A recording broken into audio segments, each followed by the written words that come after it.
Hime, what's up? Yes. What's up? I'm good. I'm good. I appreciate you pulling up. I want us to have a conversation about One Piece, obviously, but just about anything in the anime space. I guess the first thing I wanted to ask was just how did you get your start in the community? Because I've seen you kind of pop up in the community. I'm just like, yo, where'd she come from? But I've seen you like, I think the first time I saw your content was on Twitter. I saw you arguing back and forth on Twitter with somebody about something, right? But just how'd you get your start in the community? Like where'd you begin? Okay, well, in the community itself, it hasn't been that long, to be honest. Yeah. I started doing content, like actual like content, like just for fun, Yeah. like not even like as content creation. I started like not this September that passed, the one before. Yeah. So it's been like so like a year and like maybe 3 months, but like I only like started like for fun, like making like a TikTok here and there, just like that. And then like I started like I started having mutuals, like it was like on TikTok only. Okay. And I started having mutuals and stuff, and at some point like I met with Chestnut, which Nice. is like right now yeah. And then after, like, she was more into content than me. I was like not like I was just doing this for fun. I Right. didn't really care. Like I have a IRL, like I have a IRL job, so that's why I didn't really take it seriously. And then like she proposed to have like a podcast, and I was like yo, this sounds dope, Yeah. you know. Yeah. So we just like started. It was like a slow start, and we were doing it, and like it just, and she kept pushing me. She was like, yo, you know what, your content is, you're funny, you're cool, whatever. Yeah. Keep doing content. She pushed me, and I started doing content way more seriously. And now like I started being active on all platforms, and I just like, I guess like me and her started like getting like noticed inside of the community, started making friends with like the One Piece people, even the like general anime content creators, even on Twitter. By the way, I only started being active on Twitter 3 months ago. 3 months? 3 months ago. Yeah, it's been only 3 months that I've been active on Twitter. Yeah. I was never on Twitter before. So yeah, so that's like my parkour, I guess. Nah, that's fire. So like, when did you start One Piece? Oh, when I was hella young. Oh, like, it's been a minute. I don't look like it. I don't look like it, but I'm kind of old.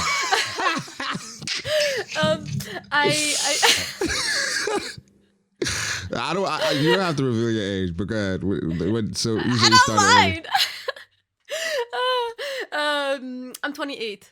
That's not old. I That's mean, not old. wait, how old are you? I'm- Okay, I don't feel that Yeah, old. yeah. See, now Okay, you you're not just old, call too, by me the way. old, right? You're not old. No, you're not old. You're not old. He is Yeah. perfect age. Yeah, Don't yeah. worry. So I started One Piece when I was like, I think like I was maybe 15, something like that. I was super young. Like I wasn't like that much like of an anime head, whatever. Right. But I started, you know, like everybody, Death Note, a bit of Naruto, and then like I stumbled on One Piece, and like I was started watching that, and I think there was like they were like up to like the end of Thriller Bark. Yeah. And they were starting off the next arc. So I kind of binged it. Like I binged everything, and The anime. Yeah. I binged the anime. Yeah, I never started. I wasn't like a manga reader back in the days. Yeah. Back in the days. And, Like it sounded like and- 1913 or something. for real.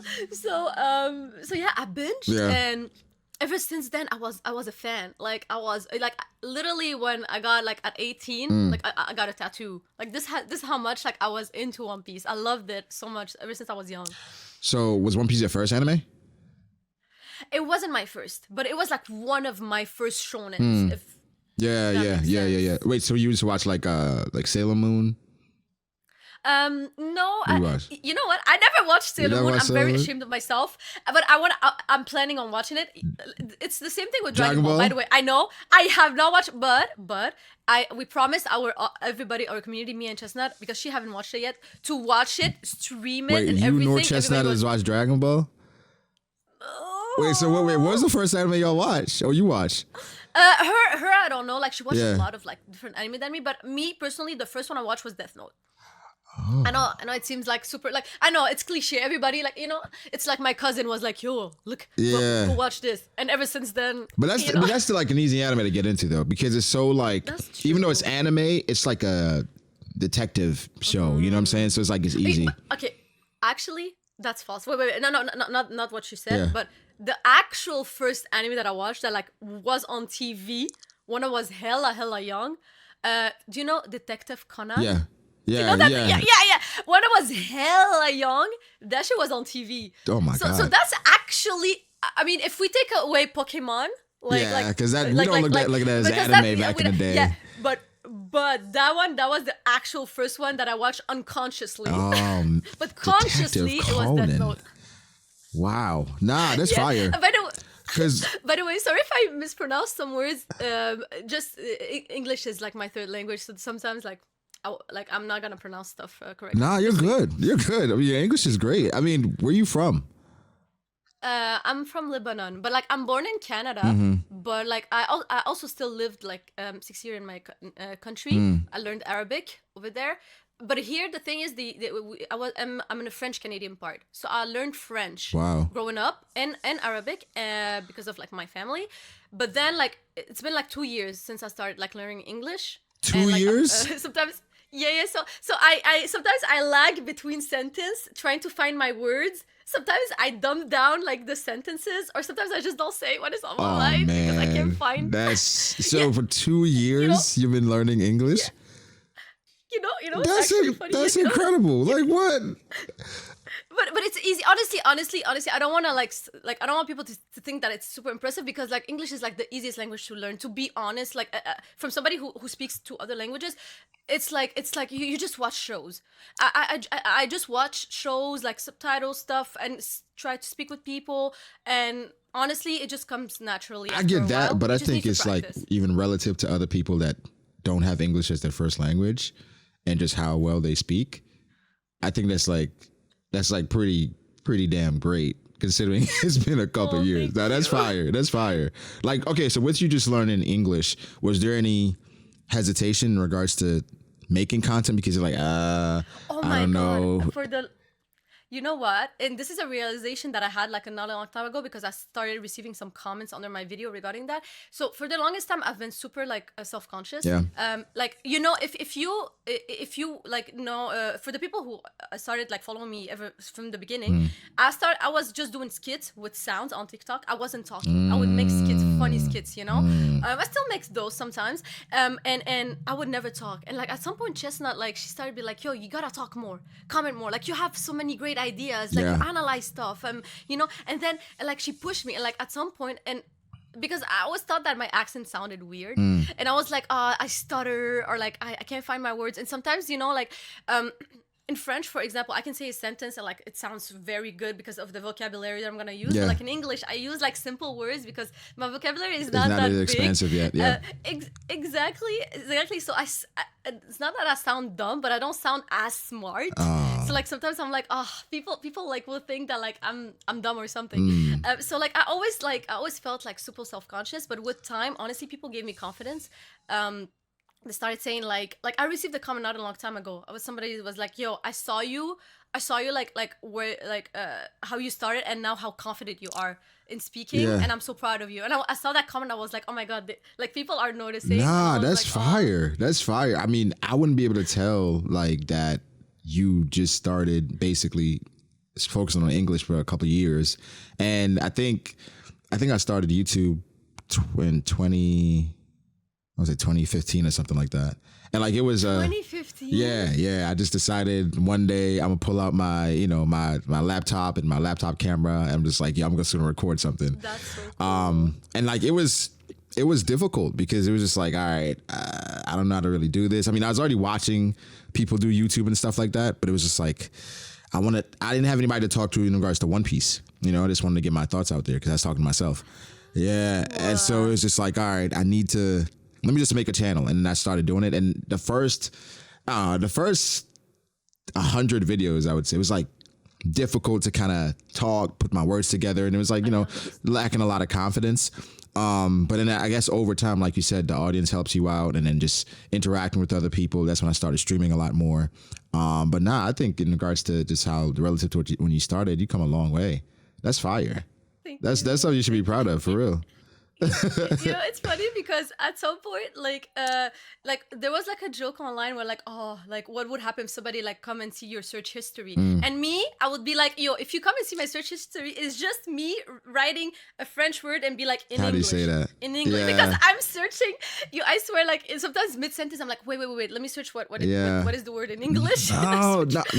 That's my search history. You know what's crazy? It's like, cause I was actually born in the Caribbean, right?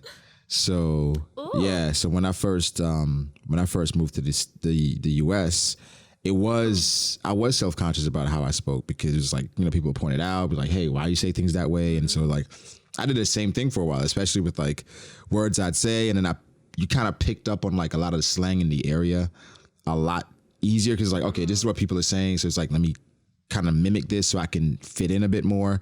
And it takes a while to kind of get over that, so for you, like, was like not even English, that's like next level, you know what I'm saying? And overcoming that to make content, that's fire. That's really fire. Well, thank you. Yeah, for sure. So at this point you got caught up. Do you remember when you got caught up? Are you talking about One Piece? Yeah, One Piece, yeah. Um. Like, when did you start reading the manga? I was always okay. So I started reading. Okay, so because I got so like it's not because like I was impatient or anything. Mm-hmm. I started reading the manga because I was so upset with the pacing in Whole Cake. And I still remember. It was when they were like running in the forest, Seducing Woods. bro. Yeah, seducing What? this seducing Woods with the Yeah, oh my God, I trees just- and I don't know. Cracker. Like it's just I don't know, but like it's just like the it's like the little like thing that like just I don't know what the expression is. I'm trying to see, like, which- you're done Is it early? it's Is the it right episode before where- Cracker? before Cracker. So that's the Before Cracker, seducing they're Woods where running- like you had like Randolph the bunny versus with Chopper got versus the trees. I remember it was. Was it the one with fake Nami. Sanji? Okay, I remember there was Nami, Yeah. and I don't know who was with her, and they were just running in the wood, and the tree was like Yeah, running yeah. with them, or like, oh my god, like it just, I just The pacing got, like, was trash. Like it wasn't even the worst pacing of all the anime. It's just like when you accumulated so much like hatred towards Yeah, the yeah, pacing. yeah. And then I was like, nah, that's it. I was like, I gotta that's read the manga. it. I am done with so like I was like, and I picked up the manga and like I got caught up. Nah, in Whole Cake Island, because we watched the anime, but it was kind of like we watched it for certain scenes, right? Because and I think that's kind of what I use the anime for now. It's not something you really should like look forward to on a weekly basis, because it's select moments, right? Like the upcoming one is gonna be Law and Law versus Blackbeard, Blackbeard. right? So that's gonna be fire. But there are gonna be moments where it's like, okay, this is obviously kind of like not a filler episode. It's gonna feel like filler because the pacing is gonna be bad. That's kind of what I use the anime for. But I think like in Whole Cake Island, that was kind of, I want to say, the best and worst time in the community, because it was so toxic, right? And it was really toxic because people hated Big Mom, right? Because people felt like Big Mom was annoying. And then I think naturally Sanji gets a lot of shit in the community, right? Oh my god, my boy. Yeah. By the way, I'm a Sanji fan. I don't You're know a if you Sanji noticed. fan? Okay, so it's interesting because I'm a Sanji guy, but I'm also a Zoro guy. So it's like it just depends. Like for me, I became like a super Sanji guy during Whole Cake Island because I felt like people were being unfair. So then I kind of got that label because I was defending Sanji a lot. But I was just like, yeah, people just going too far, right? But I'm a Zoro guy because I think Zoro's dope. You know what I'm saying? Regardless, Zoro's just Yeah, always I dope. mean, Zoro is dope. Yeah, like, yeah. he's still dope. It's just like, like, I feel like a lot of people, they have this misconception. It's like, oh, if you Yeah, like Sanji Sanji, you can't like can Zoro. like Zoro. If you like, It's stupid. I look like It's yo, stupid. these are like, they literally see each other as brothers. Right. I even made post about Yeah. it. Like will I will I sometimes lean towards Sanji a not little bit. sometimes I mean obviously I have a preference. Yeah. Me, I've always liked him since Baratier, but I also like always like also respected Zoro, you know, like he's a super cool dope character. Yeah. Like No, Zoro's dope. And so like when I think about both characters, they're kind of like the same for me in regards to how much I like them. But Whole Cake Island, a lot of people was giving Sanji shit because all the stuff that was happening, it was kind of like his somewhat emotional arc. Things are kind of coming full circle. So people are kind of shitting on him. So the community was toxic. And also it was Luffy versus Katakuri, right? And it was especially toxic with me and streaming because I was rooting for Katakuri. oh, you were rooting for yo, that's hilarious. I was rooting for I'm gonna Katakuri be to honest, win. like Katakuri like was presented as like honestly Katakuri was the MC. Like if Sanji wasn't there, Katakuri was the MC. Like even they gassed him up. They're like ever since he was born, he Right, started he didn't walking. fall on his back. Like, And I was it like, was crazy. fam, It was hype, right? this man? My thing was like, it's not that I wanted Luffy to lose. It was just like, okay, Luffy went into this and immediately in the fight, and he got destroyed, right? And he didn't get destroyed by Katakuri's techniques. Katakuri just mimicked his own techniques and beat him, right? Just like that. Then we had the Mariana, then Luffy learned just like, had to run away, it was like 11 hours, future sight, and I was like, okay, bro.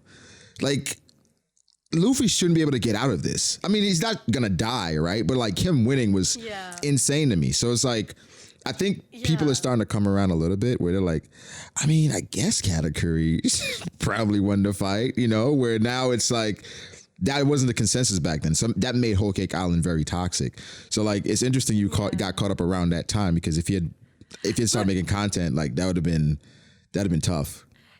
But you know, that's the thing. Like I was in zero community, nothing, not even online. Like I'm telling you, like I didn't know like everything. Do you know that before I started doing content, I didn't even know that ZKK was a thing. I didn't know anything. I had no idea about the memes and the stuff. Like it's only when I started doing content and got into the community, I was like, what is it's all a whole of new these world. things? Yeah. I'm telling you. So I was. Were you so on social? now You were on Twitter I- and stuff already, right? No, Oh, you weren't? I'm telling you, I Okay. started being active on Twitter. Like I created Twitter when I was younger, but I was never on. I'm telling you, I started being Yeah. active on Twitter literally 3 months ago. Like I had no idea what was the Twitter word. I was a casual before I started making content, and then I discovered a world. Yeah. And I looked at, and now I can like literally see the difference when you're casual and when you're not, and like it's. And you can't go It's back. kind of like the Matrix, I guess, right? Where it's just like, Oh my God, it's crazy. like you don't see it, and then once you're there, you're like, how did I not see all of this? You know? You don't enjoy it the same way. I'm telling you, do not. No, I think that's what makes it more enjoyable because of the community. Like, I think reading every chapter, me live streaming every chapter, that makes the chapters even more enjoyable because I get to enjoy it, you know, with the community. And I think when you're casual, you know, you read it and then you kind of like, when you don't have nobody to talk to, you kind of talk to yourself a little bit like, all right, let me go about my day. And then next week I read it again. That's kind of how it is. Literally so true. Yeah. I'm telling you, like making content, like what pushed me to also like make even more content is the fact that I discovered a community. Like I had no idea. Like me and IRL, I have like maybe 1 or 2 friends that like watch One Piece, but they're casuals, very, very, very Right, casual. right. So I had nobody, literally had nobody to talk with about it or whatever, or like even the people I dated in the past, nobody was like into anime or anything. So I'm telling you, like when I found this community, I was like, oh, there's people I can relate to, people I can share my passion with. So it was very nice. Now I made some of like my best friends right now. I made in the community just because we connected over anime. You know what I'm saying? In One Piece, and then it's kind of like where we had meetups IRL because of anime and because of One Piece. You know what I'm saying? So it's just like no question, One Piece can like literally change your life. You know, I mean, obviously there's toxicity as well that just comes with it. But I think in general, it's like one of the greatest experiences being a part of the community because you get so many different individuals, so many different opinions.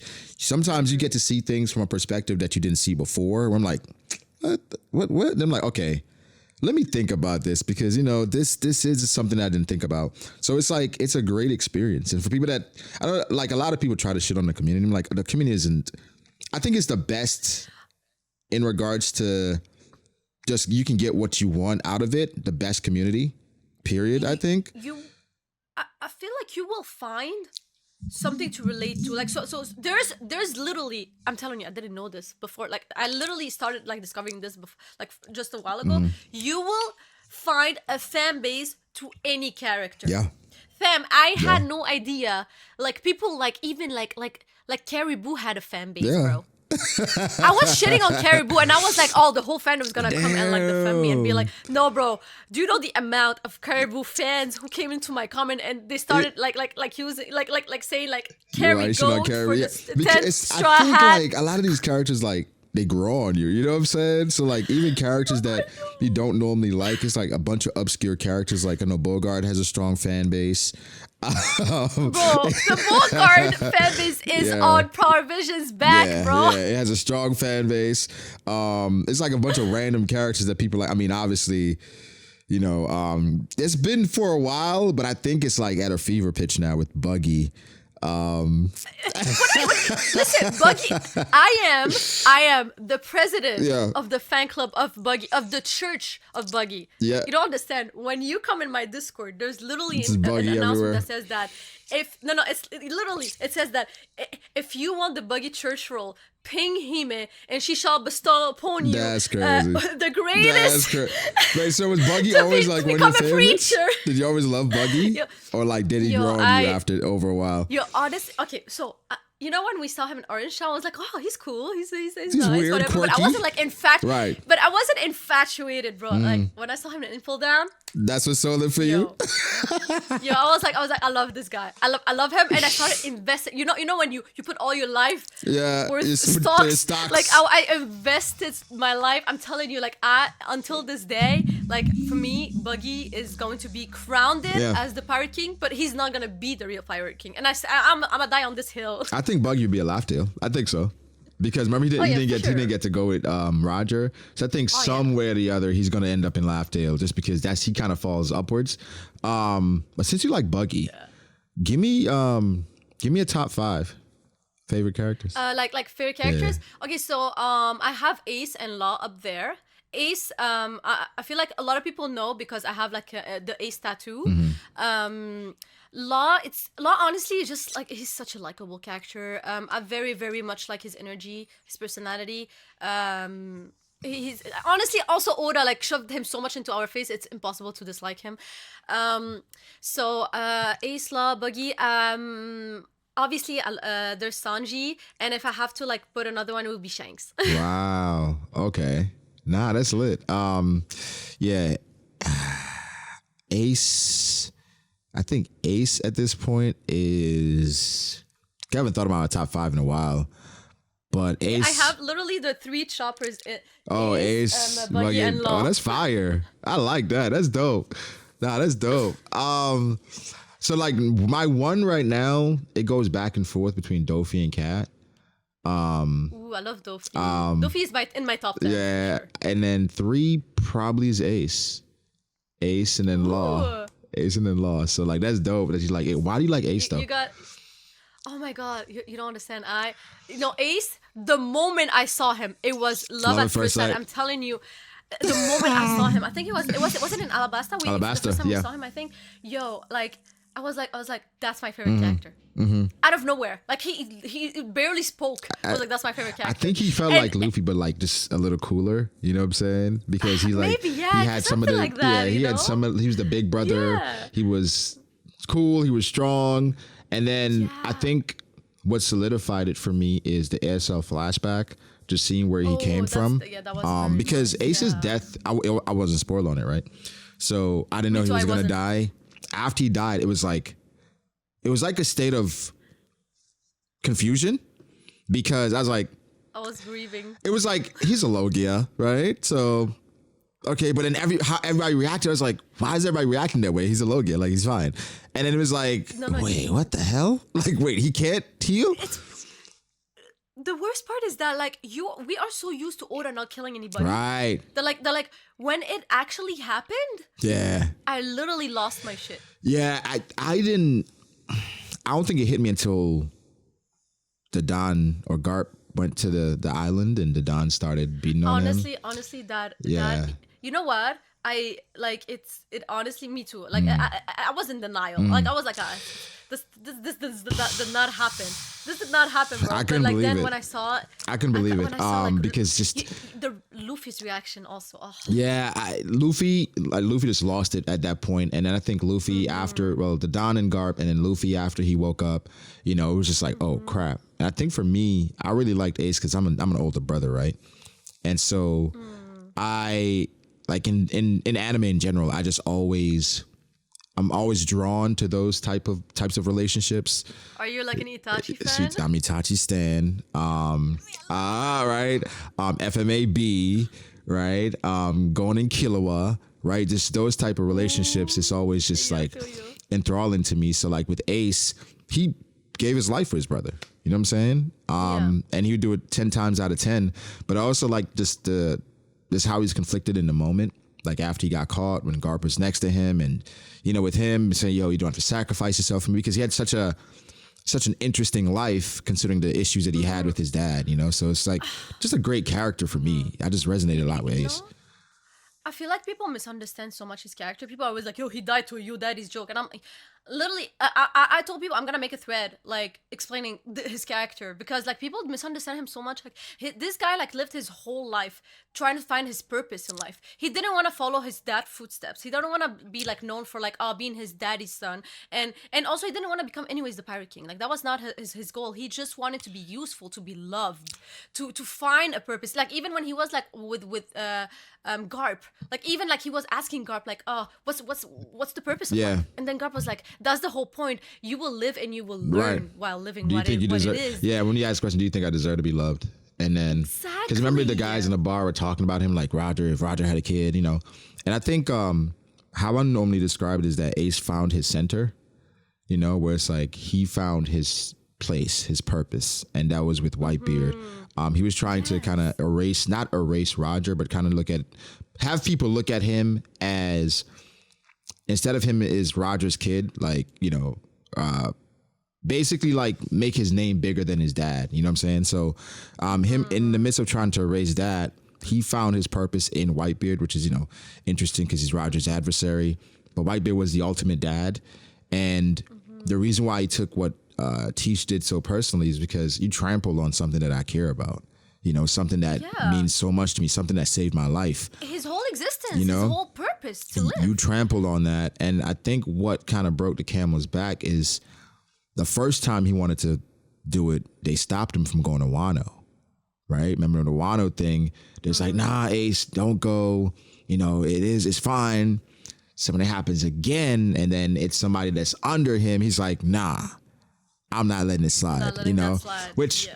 in a way, I'm not saying I blame Whitebeard, but it's kind of like we found out early on that Whitebeard, his only rule is basically just don't kill crewmates, right? Like that was the only rule. And then after the rule got broken, he kind of like let it slide. So it was just like Whitebeard. Yeah. Yeah.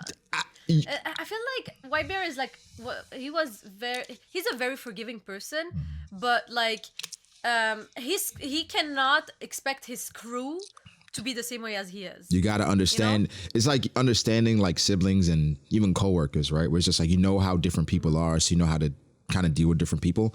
I think with Whitebeard, he understood Ace, but he really didn't. Where it's like, with somebody like Ace, knowing that he's kind of a hothead, where it's like, oh, Ace don't go. Ace takes off on his own. You have a bad feeling about Blackbeard. My thing was always like, send somebody else. You know what I mean? Like, even if they're not like, all right, Marco, Vista, Jozu, somebody, just go with him, keep an eye on him. Like, you don't have to, just keep an eye on him. It's just like, they just left him. And then I think even after Shanks pulled up and Shanks is like, yo, I got this scar from this guy. He's not to be played with. Call Ace back. And then Whitebeard, of course, he's not going to embarrass Ace. Because I think that was like pride was like, what are you talking about? You can't tell me what to do. Like, he's fine. But I think after that, it should have been like, all right, y'all, we got to go get Ace right away. My bad feeling was kind of correct. I feel like Whitebeard has like a super nonchalant personality where like he's like I don't want to chain my kids. I want them to be free. But at the same time, like I feel like this unfortunately, this could have been prevented. Yes. It could have been prevented. Yes. He could have taken other measures to kind of protect Ace from himself a Yeah. little bit. But I think, and this is like an analysis I plan on making at some point about Whitebeard, but I think there was some fear setting in. And I think it's just like a natural human thing where the more you gain, the more you fear losing it. And I think Whitebeard had gotten to the point where he finally gained a family that he loved. And it was like, now at that point, he had gone into like preventative, like protection mode. Like, I don't want to get into any big fights. I don't want to do anything major that could make me lose any of my kids, right? So I think for something like that, he was just like, I don't want to engage. It's just, and then also there's some insecurity that he wasn't the same guy anymore because he was sick and he was older. Yeah. You know, so it's just like, he couldn't, you know what it is?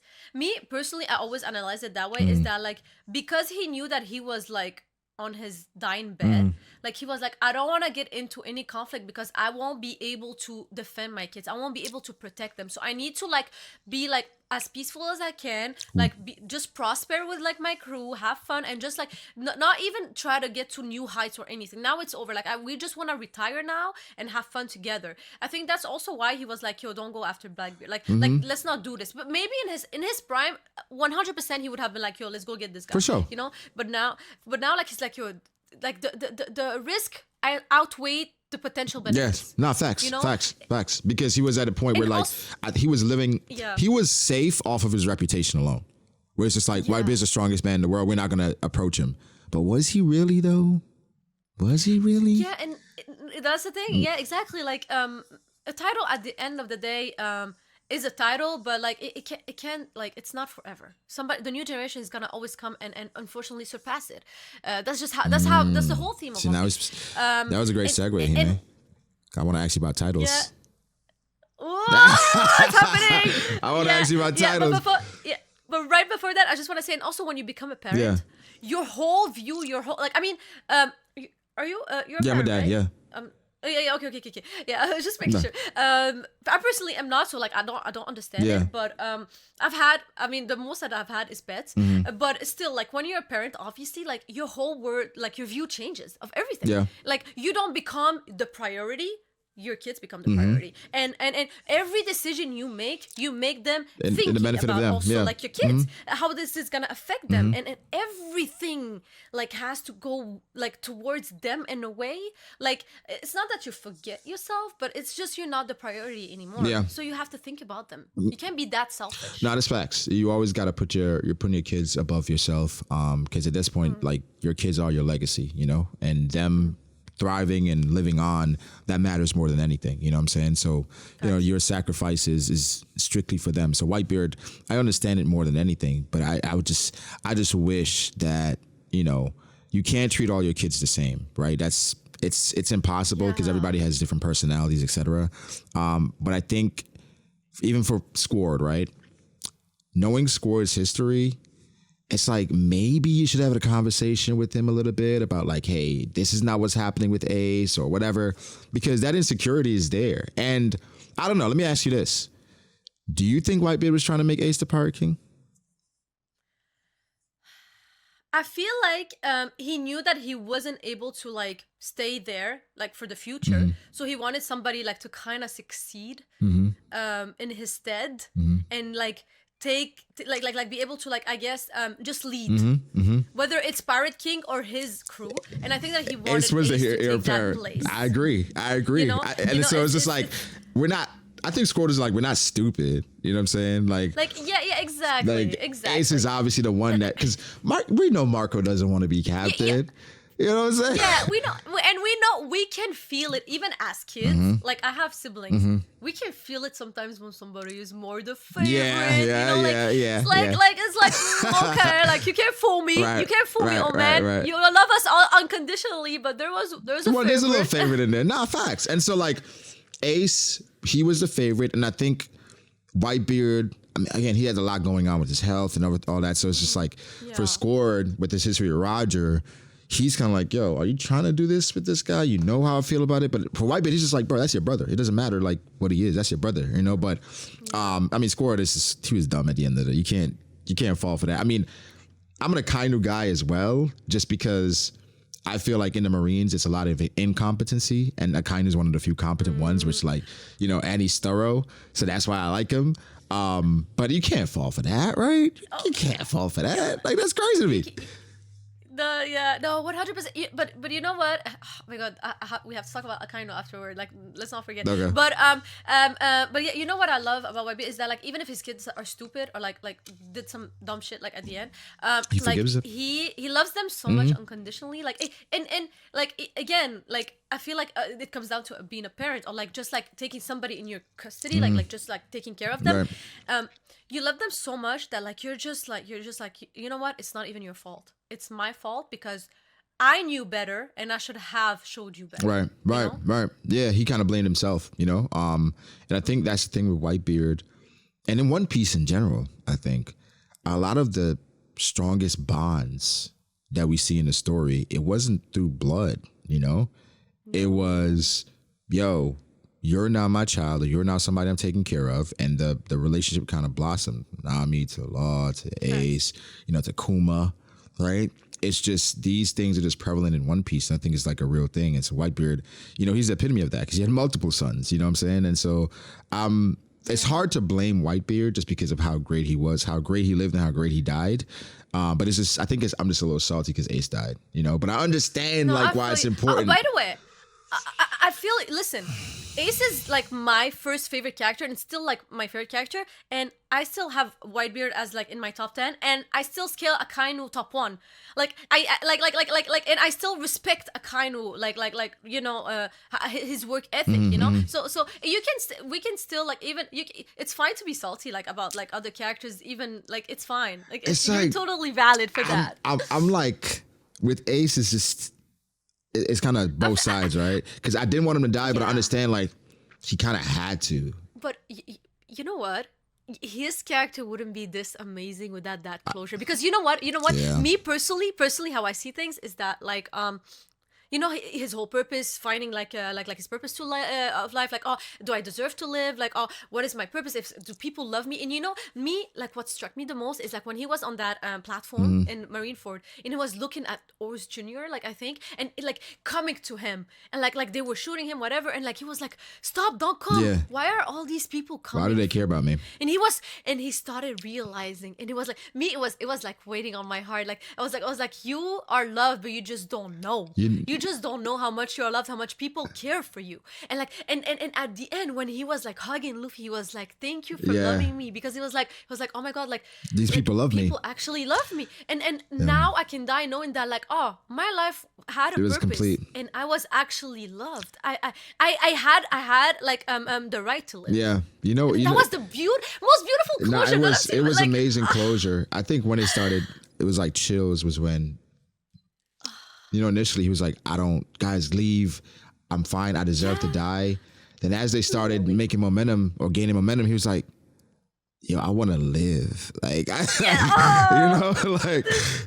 it's just like the realization, and then Garp also being next to him is just like, oh my God. And I can tell you how happy I was when he got saved, man. And it's just like, oh my gosh, we're out. But it's like, in the midst of it, it was like, okay, what's going to go wrong? What's going to happen? I just thought Whitebeard was going to obviously die. I was like, that's it for Whitebeard, especially after he got stabbed, after Kainu impaled him. It's like, all right, Whitebeard is done. But then, Luffy, the Vivid card falls, and then he's just like, yo, I got to get the Vivid card. And then Akainu's being the menace that he is, he's like, I'm going to leave you alone. I'm going to just kill your brother in front of you. And he jumps over Ace to go to Luffy, and then Ace still managed to make it there before Akainu, man. It's just, it's a tough moment. It's a tough moment. Yeah. I mentioned titles earlier, and since we're in Marineford, how do you feel about Mihawk versus Shanks? All right, so I have, do you know the number of time I debated this thing on Twitter? It's like literally you go on my account, you search Shanks and Mihawk. Oh my God, that was the first, like one of the first fights other than the dragon like fights I had. Okay. But listen, I commend you for being in the back and forth on Twitter, and it makes sense now that it's like Twitter is like a fairly new space for you, because I'm not gonna lie, I've gotten to the point with Twitter where it's just like I see some things, I'm like, nope, not touching that. Nope, not touching that. So for you to go back and forth, Honestly, hey, if I went like if I have like a lot, like if I already went back and forth too much on the subject, I Yeah. always like literally I link them to the core retweet like thread, Yeah. and I'm like, go read it. I'm not retyping. I'm not going through I all that literally again. have. Yeah. I'm telling you, I'm gonna put that in my highlights so people can just go check. But when it comes to so when it comes to Shanks and Mihawk, Yeah. okay, you know what's crazy? I love them so much, both of them, almost like equally, until like I started like doing content creation. I just like and it's just like You people realize. like it's like you have to pick one. You have to pick one. But also I always like felt like more like attached to Shanks. I feel like obviously like he's like this figure. The story kind of builds him up a lot. Yeah, you know. But when it comes to like strength wise, are you asking for Yeah. that? Like we're strongest Yeah. swordsman versus Shanks. So how I see things is that like first of all, you know, when they were younger, they dueled. Obviously, it was never stated who won. Okay, it was never stated. Like maybe it was always a draw, whatever. But let's say I always tell people, let's say Mihawk won. That's how he got his title. That's totally fine. But then what I use as like an argument to say that Shanks is stronger is I always say like, you know, like it was stated in volume 4 billion that Shanks has the observation hockey killer Yeah, he can title. kill hockey. Observation hockey. Yes, and Mihawk and like how I explain how like a swordsman like they fight using breath of all things. That's how I like you know, and that's like a mix of observation hockey and I guess armament hockey. But that's their whole thing. Like it was even explained, yeah, you know, when like Zoro was like fighting with Dasbone. So I always tell them like, oh, like Shanks has this observation hockey title. Like he can literally kill the breath. Like it's literally stated. Yeah. Like he takes away that breath from you. So like he's going to interfere with Mihawk whole like his whole thing. Like so that's why I think, and again people are like, oh, but well, how come he has this title? I tell them we don't know when Shanks got this title, so maybe know it when they happened fought. when he became a Yonko, because at the end of the day he wasn't a Yonko when he fought with Mihawk. It's a while. It was a long time ago. Like exactly, and they never fought again. And like maybe Shanks got, and obviously He's gotten stronger, You know, obviously. you're not born strong. Like already, like you're having all of the hacks and everything. Like obviously, I'm pretty sure Shanks got this title when he became a Yonko, and they never just rebattled. And I think just because of hacks, unfortunately, he would win. Like now, if you tell me who has better, like who is better with a sword. Like overall, of course it's gonna be Mihawk. Like of course, like when you have, unfortunately, if you have just one hand, you're limited to your techniques, Yeah. to like how you swing it and everything. You'll have to rely more on other things. So that's why I tell people, because of that title that was provided to us in Volume 4 Billion, I scale Shanks above.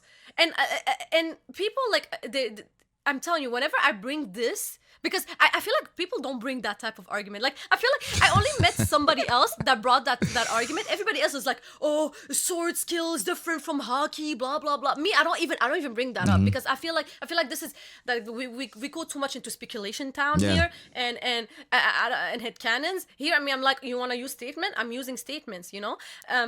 So I tell them like, how is Mihawk going to get over the observational hockey, Not being killer able to use title? it, Like yeah. how is he's not gonna be able to use his observation hockey, which is like literally the core of a swordsman.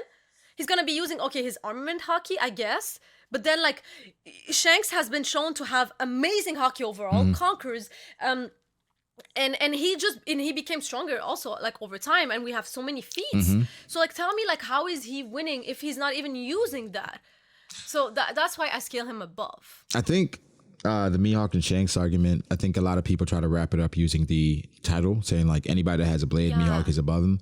And even though I think Shanks and Mihawk are in similar tiers, right? They're still relative, right? by the way. I always put Mihawk underneath They're Shanks. relative. Like I never, yeah. They're definitely exactly. relative. I think One Piece has never really been that simple in regards to these things. And Oda clearly plays with it, where he uses, even when Mihawk's bounty is revealed, well, he has greater sword skill than even Red Hair Shanks. The way he's comparing the two on purpose, where he could have just said, well, he's stronger than Red Hair Shanks. He didn't say that. He didn't say that. He didn't say that. You know what I'm saying? So my thing is like, I've always maintained, and for a while I had Mihawk significantly lower than Shanks, just because the portrayal for me wasn't there. It was just like, oh, he has a title, and you know, and then Marineford didn't help him.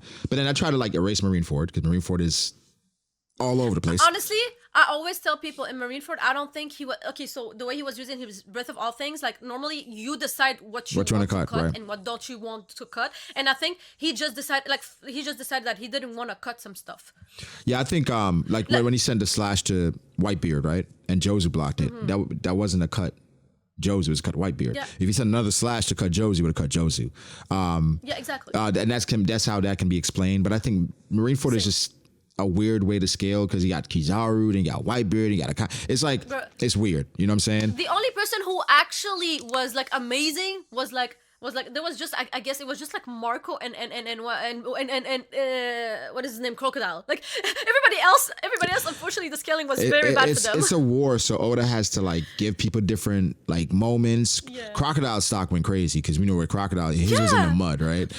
He was in the sand if you want to use that because of what happened to Luffy between Luffy back in Alabasta. So Crocodile But stocks went Akainu crazy. also got Akainu stocks went me because of Marineford I have Akainu top 1 to be honest. So Akainu, it's tough, right? Because I think sometimes explaining a Marineford to people that don't want to understand it, it's like, all right, it's not even worth it. Because a lot of people, believe it or not, Tiring. people use Marineford to down the admirals because of what happened Yo, to I Akainu. hate that. Yeah. Don't they know? Like, that's the thing. I hate when people are being disingenuous to the point where, like, you know what's crazy? I've made a name on Twitter. Like, people like literally say that I'm an Admiral fan. I'm an undercover Admiral fan because I always defend them. But I just cannot shut up when I see like something unfair. I don't even have one Admiral in my top 10. Like, it's I'm not even an Admiral fan. It's just like I just can't look at this and like not say anything. They are so downplayed, and people are being so disingenuous because we know that they hold back. We know that they cannot go all out. Yeah. Like they're literally, even when you see them in Mauritius, like they cannot. They have to protect the citizens. And they're like, well, Akainu said like- no excuses. Like that doesn't fucking matter. It's still what happened, right? This is what happened. Yeah, Where I'm so exactly. I've been labeled the Admiral guy just because over the years I've defended them, right? And I understand the struggle. I've defended them, and I guess that's kind of like my lane. Where if I see a character getting shit on too much, I kind of like I'm like, hold on a second. We gone a bit too far, and I feel like for this past year, it's kind of been Kid, where people like think I'm a huge Kid fan because Kid is like, I mean, he's now the new character that people shit on because of what happened, right? But back to the Admirals, it was kind of like most people in the community are Yonko fans, Yonko stans, if you want to say, right? Oh yeah. Oh, I know this. I know this. And so the Admirals kind of get shit on. It's like, oh, they did. I'm like, guys, what are we talking about? Like when I first joined the community, the general consensus was that it takes 3 Admirals to beat 1 Yonko, right? That's such a crazy statement. That's such a Right. And then Yo. it's like that's why me and King of Lightning go back and forth a lot because he's like the ultimate Yonko guy. And he won't admit it, but yeah. he's changed his stance on the Admirals over time just because of like how things have transpired. But he used to be flagrant. He used to be flagrant in regards to the Yonko and Admiral. And I think over time, the Admirals have gotten more respect based on what they've shown, but I still think it's a bit downplayed, right? So even with, it is. I think Akainu gets shit on because, or when people compare Akainu to like Garp or something, they're like, oh, well, Garp could beat Akainu like easy. I'm like, because of what Whitebeard did to him. And I say, okay, Whitebeard beat Akainu in Marineford, right? But what happened? Akainu, after he packed up Ace, right? Every time him and Whitebeard were clashing, it was kind of equal. Whitebeard was doing his thing. Then after Whitebeard had a heart attack, he blew up his chest. And I was like, that's partially plot because we know Akainu, he can blow his head off because Whitebeard couldn't die there. Then after that, when Whitebeard goes after Akainu's head is turned. And Whitebeard gets a free blow in on Akainu. Not only 1, but 2. And I was like, after that, it's hard to like. He's reeling after getting that first hit. So then he takes his head off after getting hit off guard. Right? Yeah.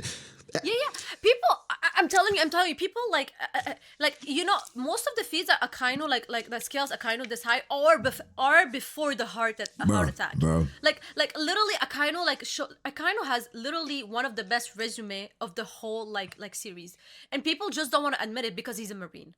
Bro, if Akainu was not a Marine, look at how much he would be gassed to oblivion.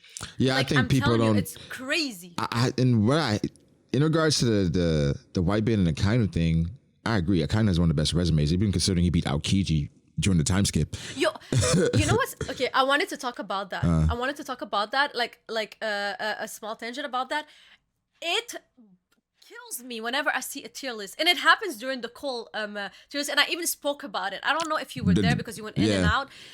I said I do not understand how some of y'all have Akainu somewhere and Aokiji so much lower. Like me, they are like maximum 1 or 2 plays apart. Because they're a relative. They went 10 days fighting extreme diff. It was the most extreme diff fight of the whole series. They changed the whole atmosphere and weather of the whole island. Like they are relatives to each other. They're like I agree. Crazy. I think I look at it because in general, I have a kind of around between 1 and 3, right? Just depending on how I feel. I have typically top 1 Shanks, then Kaido, Akainu. But I typically have Aokiji in the top 10, top 7, something like that. I think if you're in the top 10, it's going to be extreme diff regardless, right? So 1 to 10, so that's Shanks to, I guess, Kizaru is going to be a tough fight, right? So I think sometimes the misconception is people look at the scale differently. Where it's like, why do you have this person at 1, this person at 7? I'm like, well, 1 and 7 is like, it's really close between all of them. It could go either way with all of them. You know what I'm saying? Now, if you got Akainu at 4, then you got Aokiji at 17, it's like, that's... You see, this is the inconsistency. Yeah. You know what I tell people? I have no issue with the way you scale as long as you stay consistent. So like for example, it's the same way like we're like, oh, if you tell me that you want to have I don't know, man, you want to have ulti somewhere. Well, you have, I'm sorry, you have to have Jag before her. I think and that is something I found very weird inside of your scaling. So I think with the Cole list, it was more so, I think it was more agenda. I think that's so. You know what? It was like a fun list, yeah. Do you know like something? I must admit something. I had no idea that what agenda piece was before I went on Twitter. Oh yeah.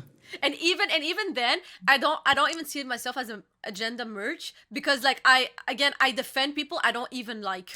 I defend the admirals. I'm not an admiral fan, but I do feel like when it comes to Sanji, sometimes like I'm very like, oh, I take it personal. Yeah. But for the others, honestly, I'm super like I very much scaled them fairly. When you look at my top 10, whenever people look at my top 10, they're like, yo, you're an Akainu stance, and I'm like, I'm not. Yeah. I think that's a tough part because like.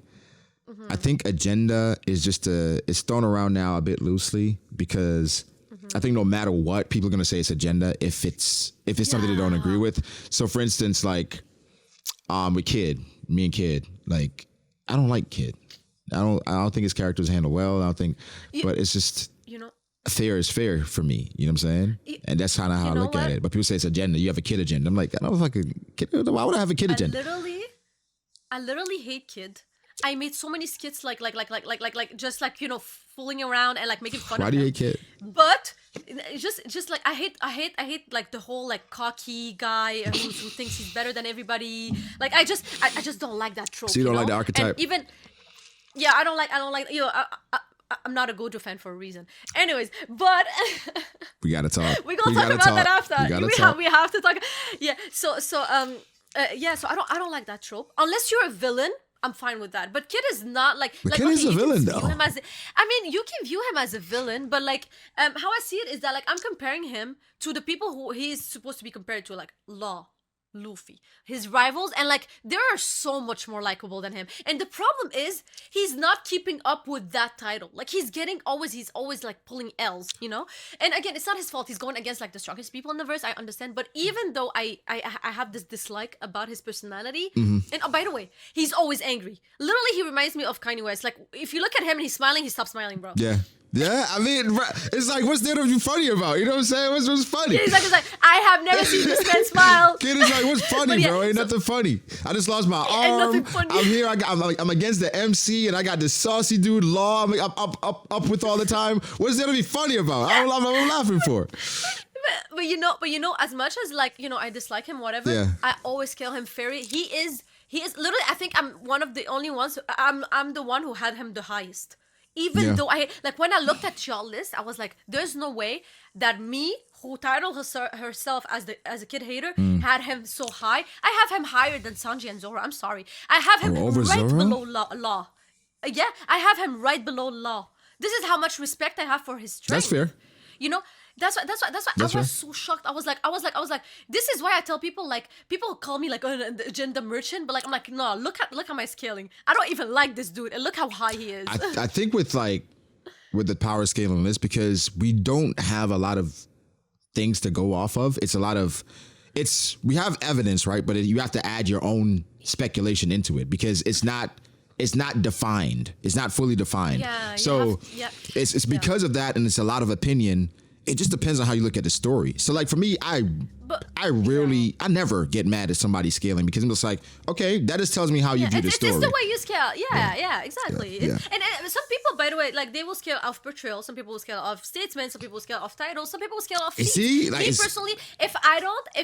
me personally, I hate just scaling off portrayal. I don't like that. I do statements and feats. But I will go, like, for example, somebody that I don't know, for example, Rogers. Like I'm gonna be like, okay, who he is relative to?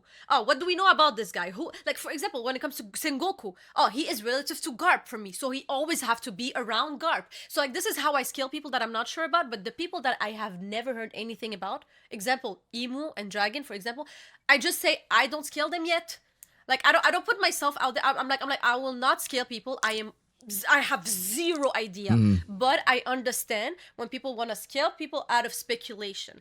But what I hate is when people are like, nah, this is 100% facts. Yeah, that's when it's like 100% speculation. those are That's the my people that I problem. really don't debate. Like I really don't, because there's no point, right? Because you already 100% Yeah. fact. What do you mean? It's like there's nothing 100% fact.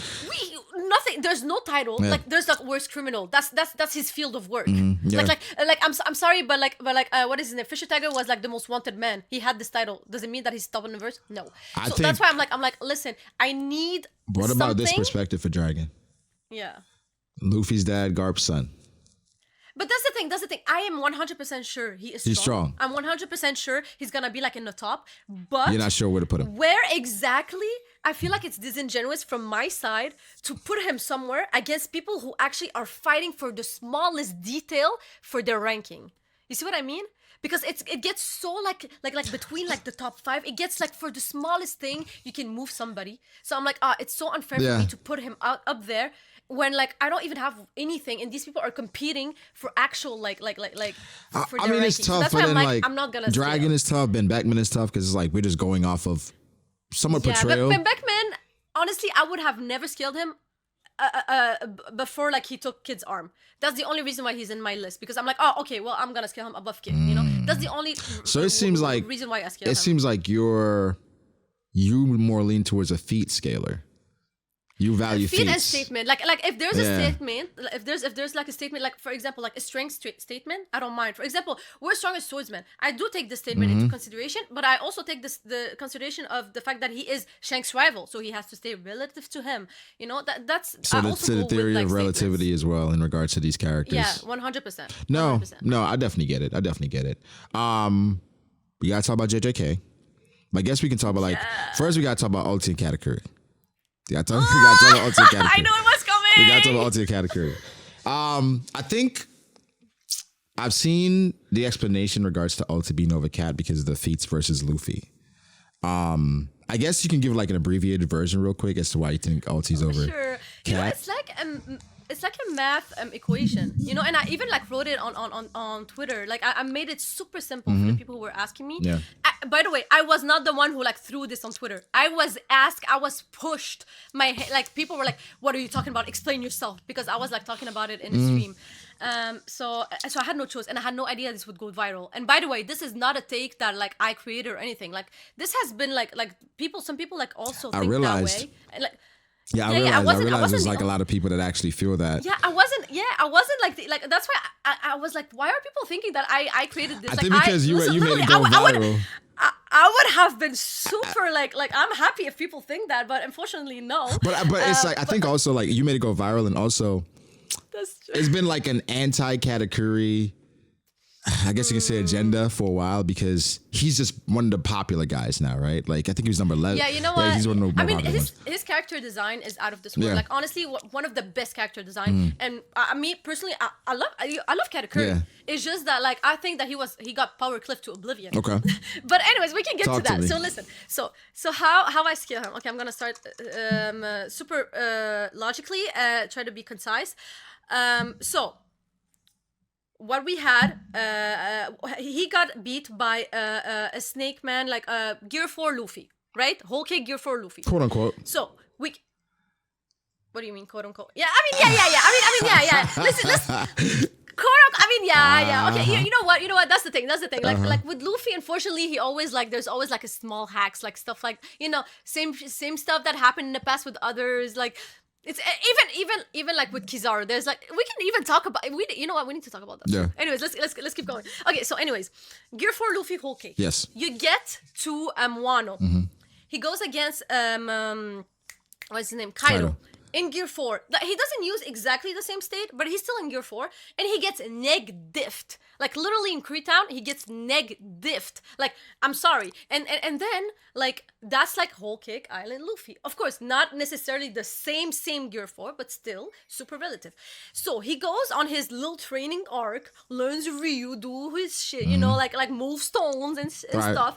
And for me, what happened there... Like, people are like, he only learned Ryu. And I'm like, okay, but like, all of his stat obviously like got better in a way because he got, like when he went back on the rooftop against Kaido, he was faster, stronger, like everything was better. Observation haki, everything, like seen in the future, or even like using his haki. For me, like he just, he got stronger. And we got this statement from Kaido himself. He was like, oh, you got stronger. We literally have the statement made from Kaido. So when you want to power cliff somebody, you have to back it up with a statement. And that was the statement that was backed up from somebody who literally beat Whole Cake Island Luffy, neg-diffed him, and now is like, oh, this base rooftop man Luffy is stronger than this Whole Cake Island Luffy. So what happened is it's the same base rooftop Luffy goes against Ulti. She's grabbing him. He's having a hard time. Now you can say, hard time. Oh, he wanted to end this very fast. Okay, not hard time, but like he's like, oh, she's strong. He literally said that she was strong. So like. That means that even let's say even if he was able to beat her in base rooftop Luffy, which would be the case, let's not kid ourselves here. Still, the fact that she's able to put a small fight already for me, that shows that like she's stronger than Whole Cake Island Luffy. Stronger then? Because she's able, like not stronger, but at least like equal. Because when you're able to like not necessarily clash or like when you're able to like stop an attack or something like that, you have to put as much power as the person who's putting it. Like you have to, it has to equal, like it's physics, you know? So in the fact that he felt the need to go Gear 4th, now you can come here and cope and say, oh, he needed to go faster because he wanted to go to the rooftop. I mean, yes, sure, but at the same time, just give me a Okay. My mom gave me. Aww. Shout out to moms. Yeah, exactly. she knows I stream. She's like, oh, that's dope. Anyways, that's dope. Yeah. So the fact that he felt the need to go Gear 4 is because he still acknowledged that she's strong. Because if she was actually weak, he would have just like neg-diffed her. He thought about Gear 4, right? He thought about it. Yeah. So he decided he's like, yo, I need to go Gear 4 to defeat her faster.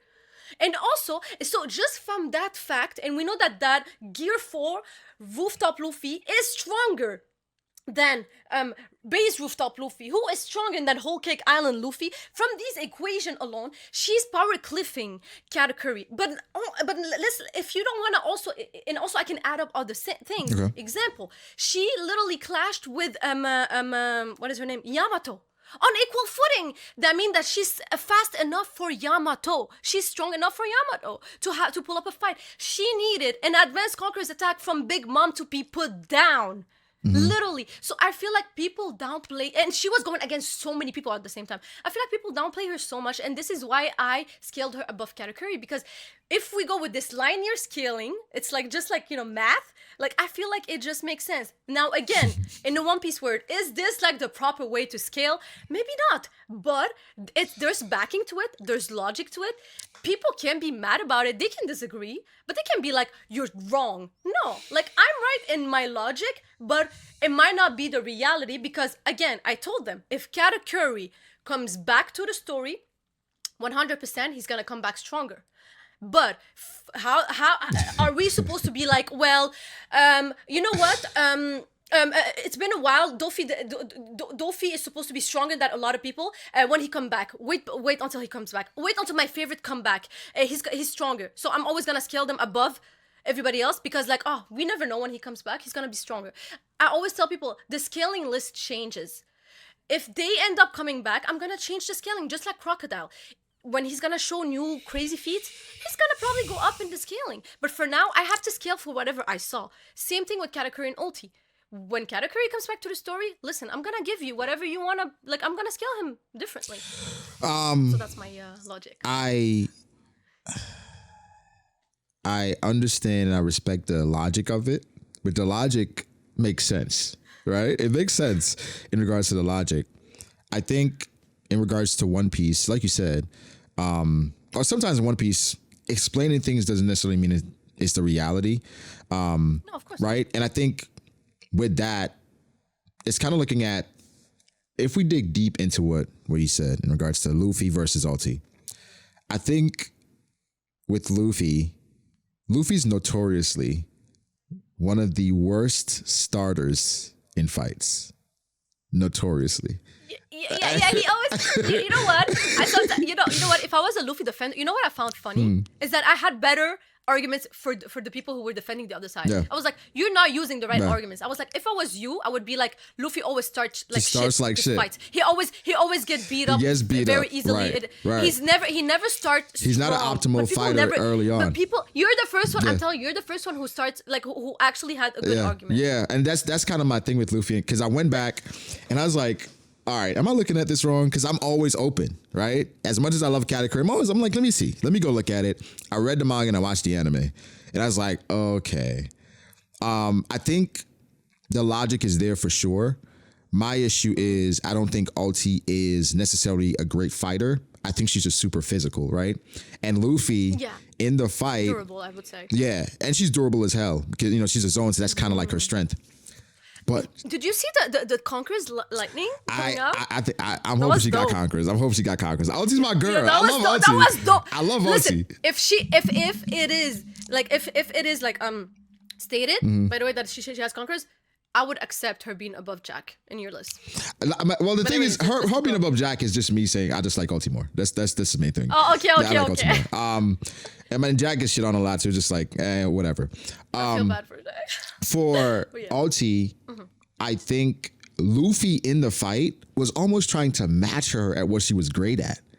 Where Luffy was trying to be physical with her, and then also he tried to headbutt her, right? Where literally, I'm like, Luffy, what are you doing? So like in that fight, right? If he just used Future Sight, Rio. And then Luffy, he's notorious for that, because even in it's like, I agree and that's the thing with Luffy. He never uses people's weaknesses. No, he uses it like at the end, like the very end. It's almost like if he's like it goes back to the Katakuri fight where like you want to beat you at your best, and so Luffy's like, oh, you want to headbutt? I'm a headbutt too. I'm gonna show you that. So like, there's no question that I'm better than you. Where Katakuri, while he did that against Luffy, where it's like, wait, you're super inefficient.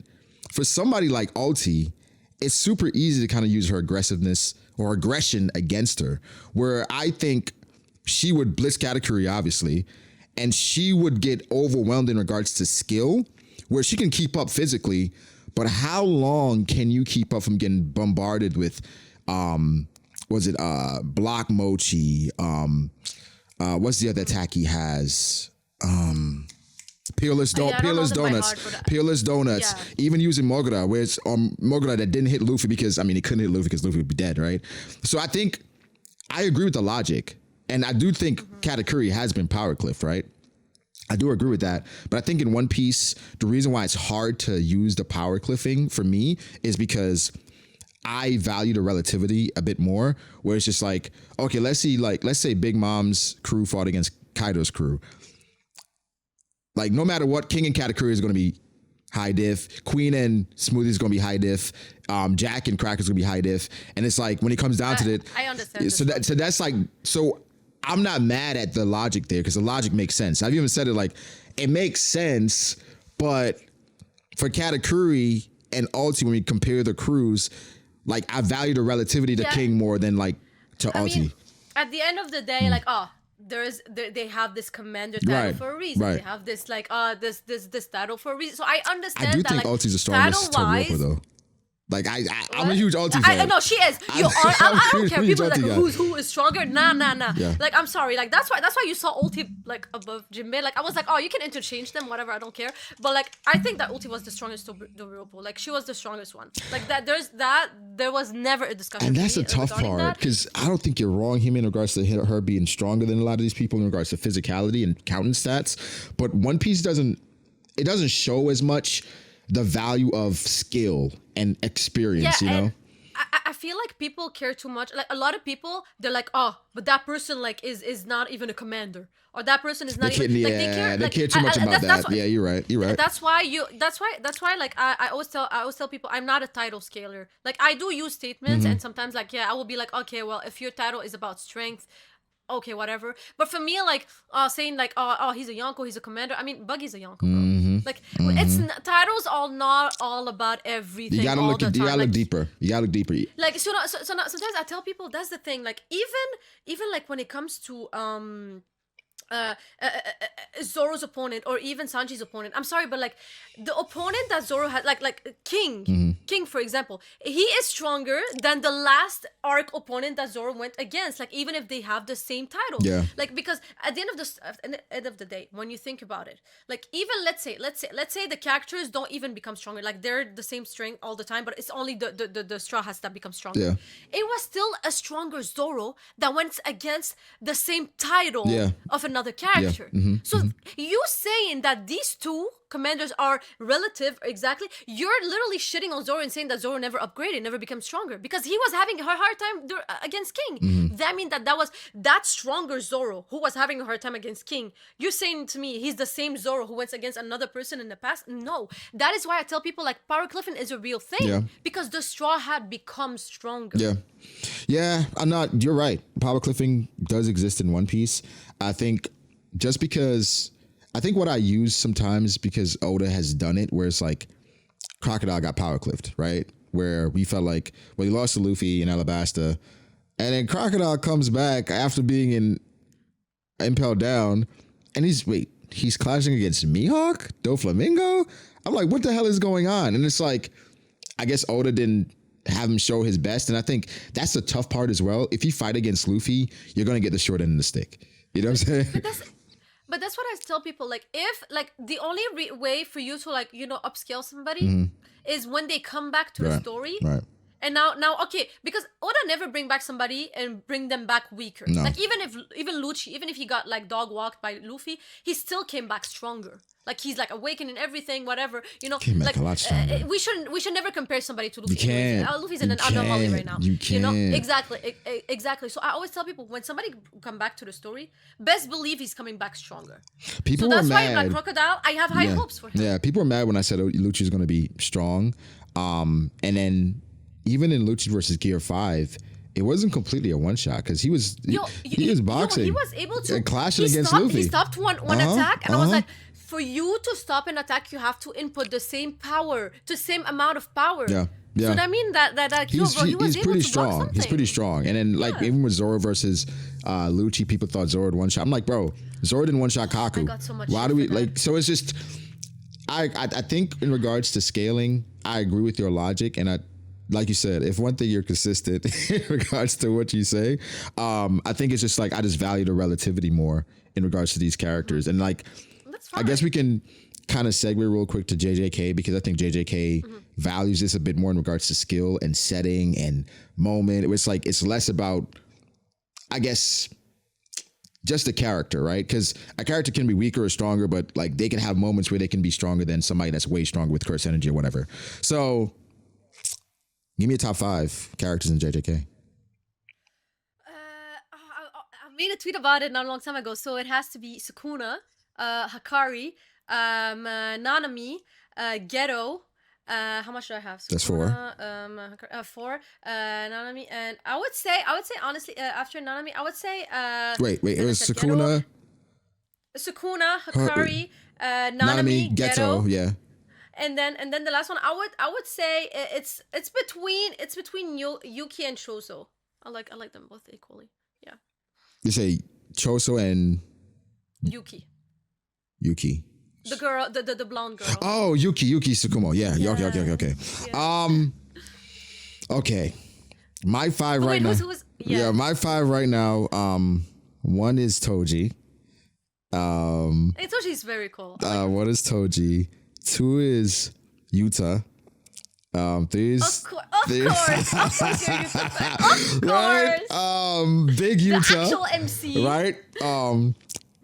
Sukuna.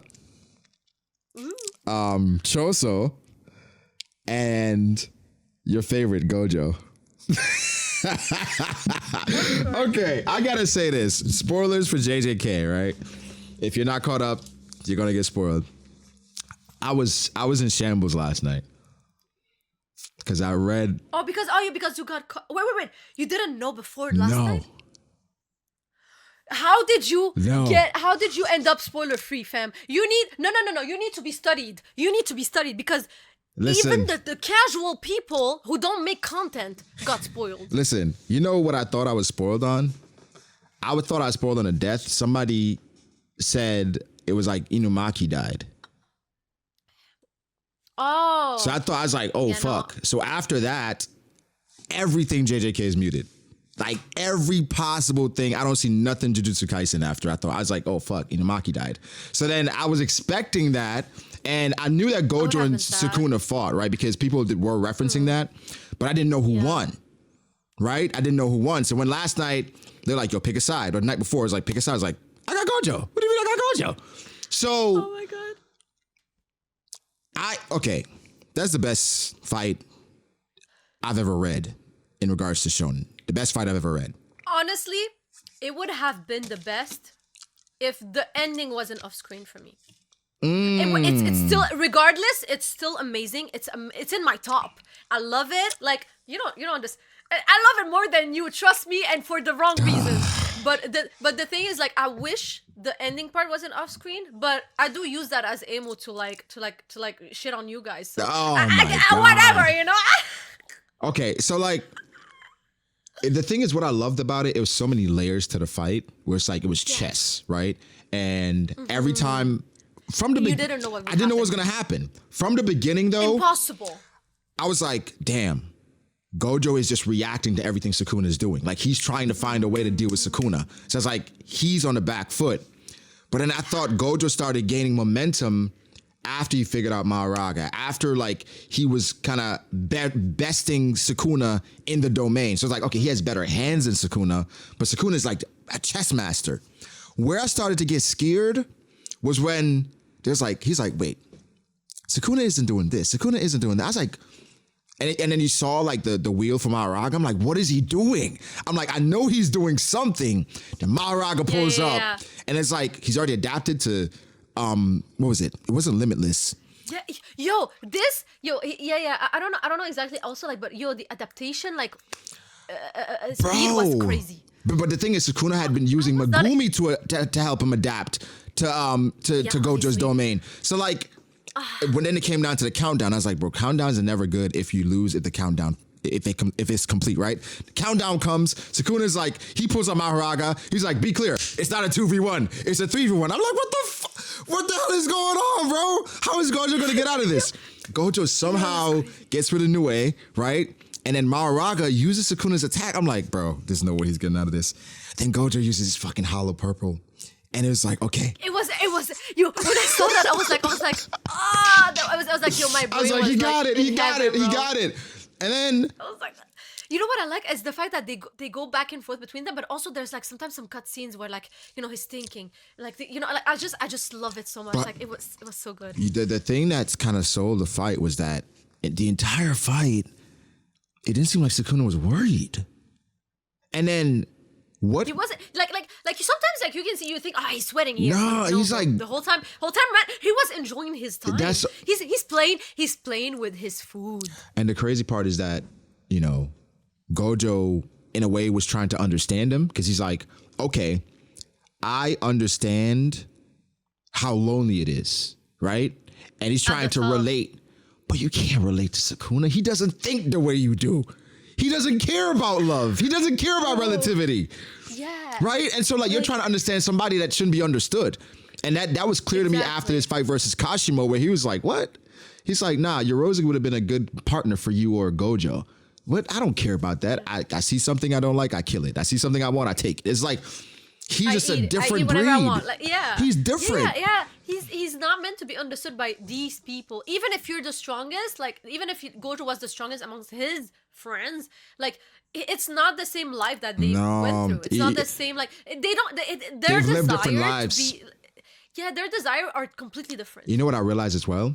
Gojo could have been as strong as Sukuna if he casted away his emotions in regards to friendship and Oh, all yeah, that. 100%. If he was just chasing strength, you know what I'm saying? And he was like, basically, 100%. I'm fighting you, If he was Top, selfish. right? If he became that type of person, he could be on that level, but you can't match with I Sukuna.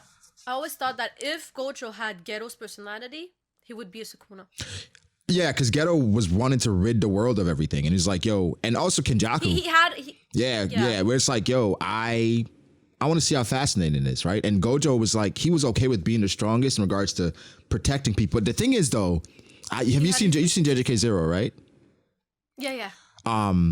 Gojo honestly could have ended up on that path because at the beginning of Zero, Gojo's like, why do we gotta protect these people? Like, why do we gotta protect weak people? Yeah. You know? This is where I fell in love with Geto, I think. How he was like, he was wondering like, what am I doing? What is this?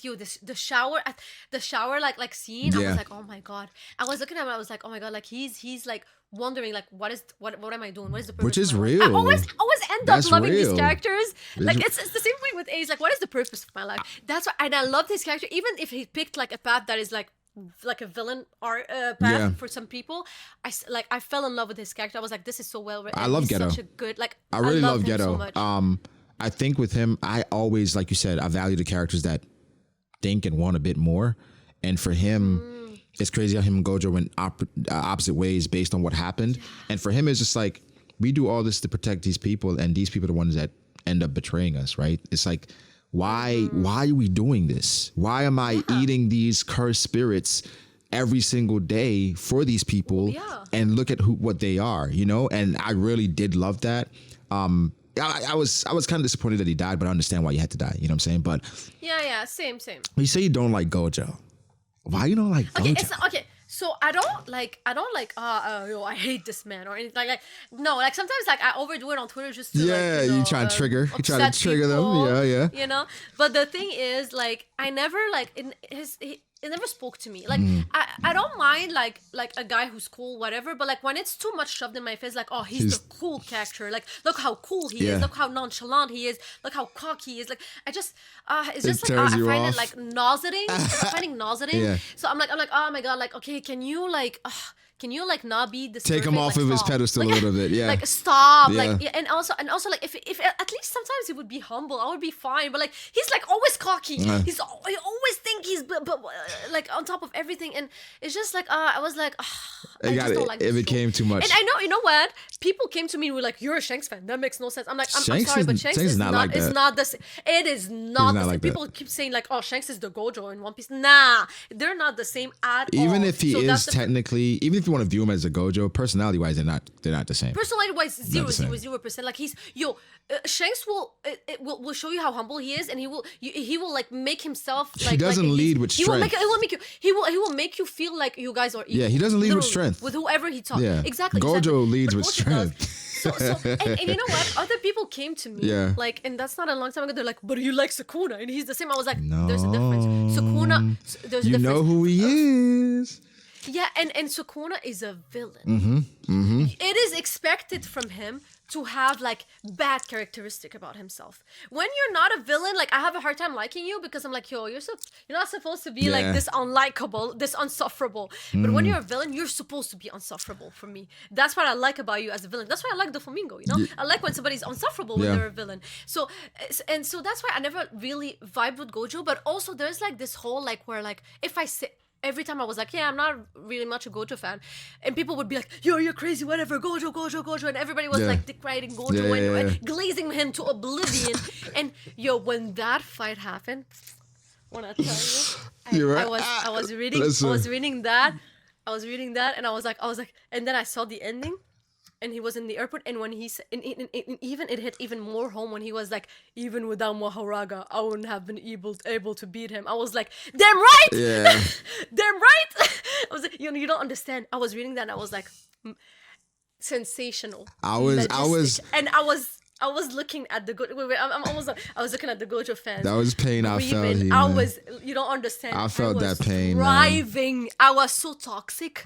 I was like, oh, I was so happy. You don't understand. I was like, I feel so toxic, but it feels so good. I was looking at Chiel so sad, and I was so happy looking at Chiel so sad.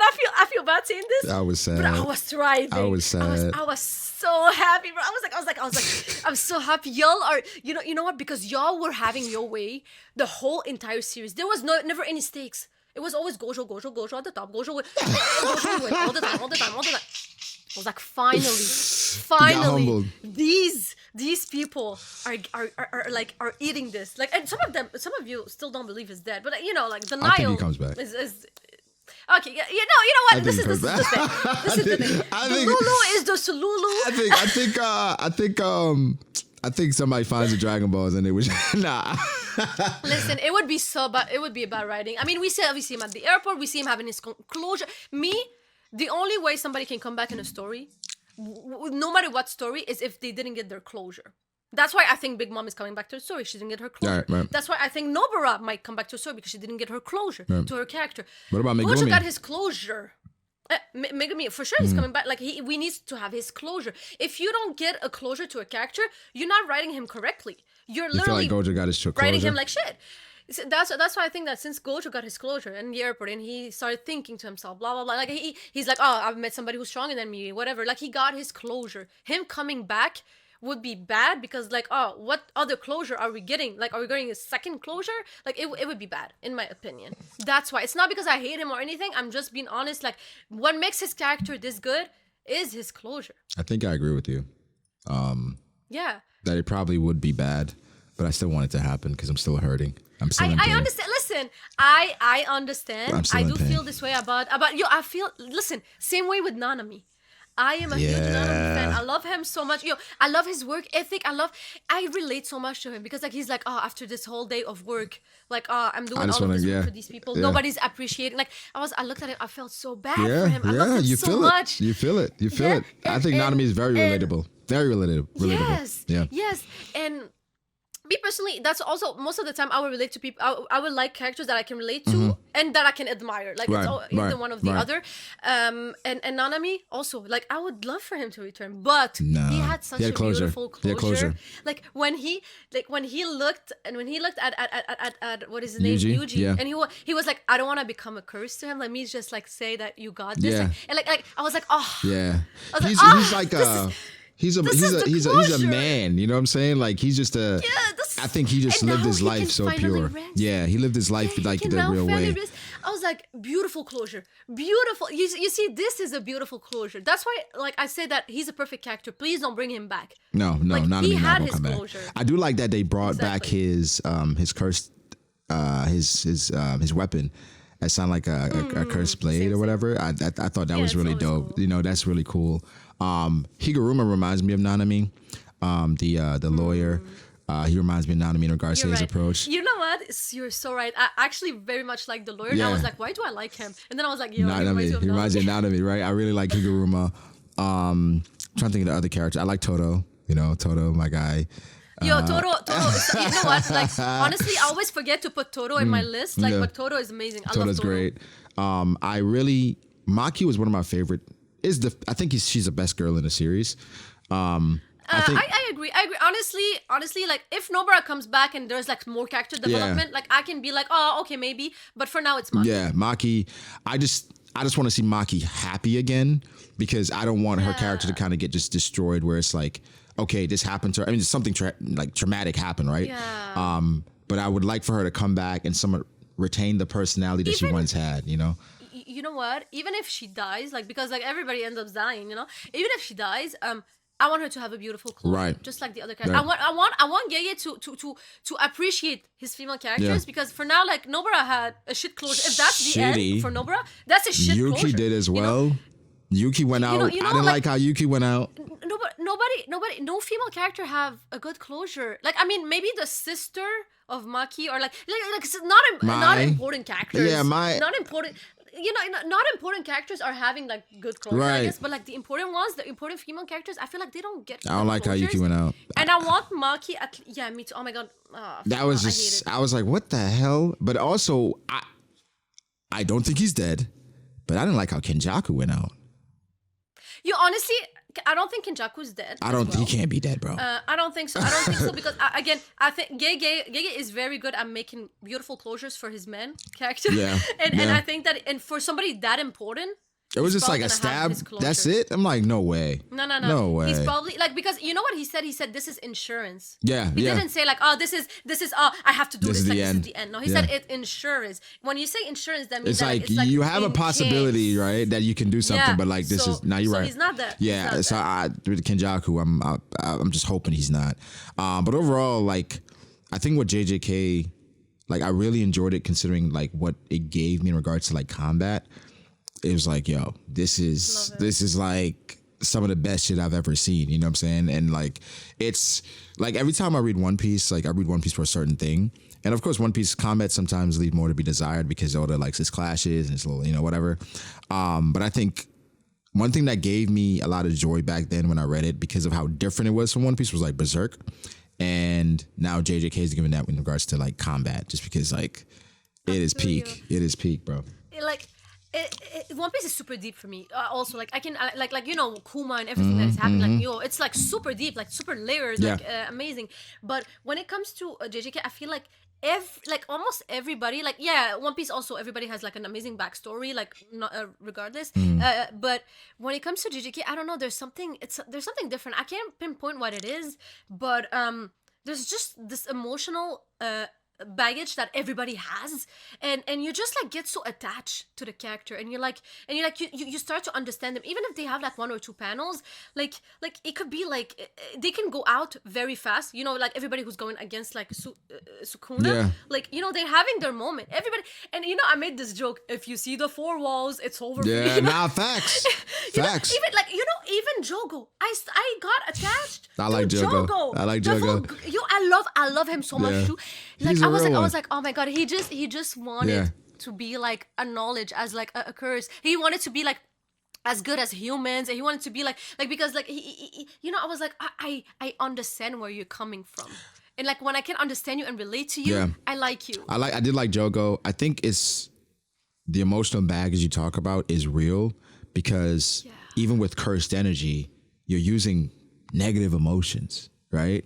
And so that's what fuels it. So all these characters, all the baggage that they carry, technically that helps them. You know what I'm saying? And so with that, and even like some of the times the strongest we see the characters, they look unhinged, like they're losing their mind because that's kind of what makes Like them. Mahito. Yeah, Mahito. We saw Gojo versus Toji. We saw Megumi when he used his domain. It's like it's kind of like it's a messed up job. You know what I'm saying? Like you're basically like exercising these spirits and you're killing people. Sometimes you're killing things you don't even know if it's human or not.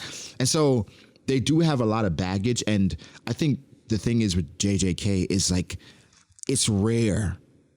It's rare if we ever have a happy ending, right? Yeah. Like I happy mean, endings yeah, aren't. It's not normal in this.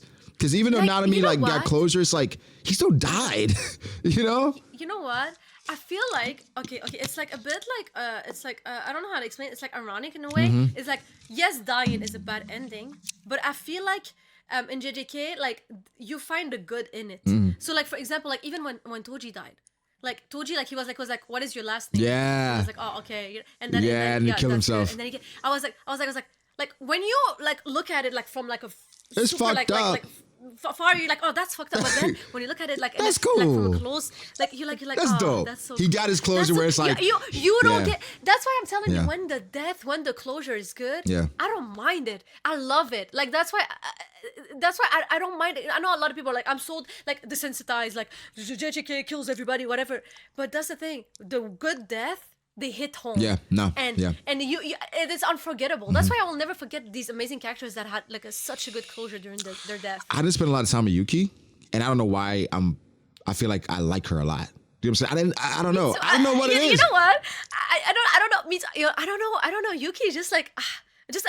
You know what? I looked at Yuki and I was like, if I would ever get transported to the That's JJK who like you'd world, be? I would want to be Yuki. Yeah, exactly. Because she's dope, right? She's strong as hell, right? I loved her since the movie. Yeah, she's strong as Since the movie, I hell. was She's like, this very. She says how she feels, right? She's not shy about that, and so it's just Yes. like I really enjoyed her being a character that was like, yo, I think they said she was the first special grade.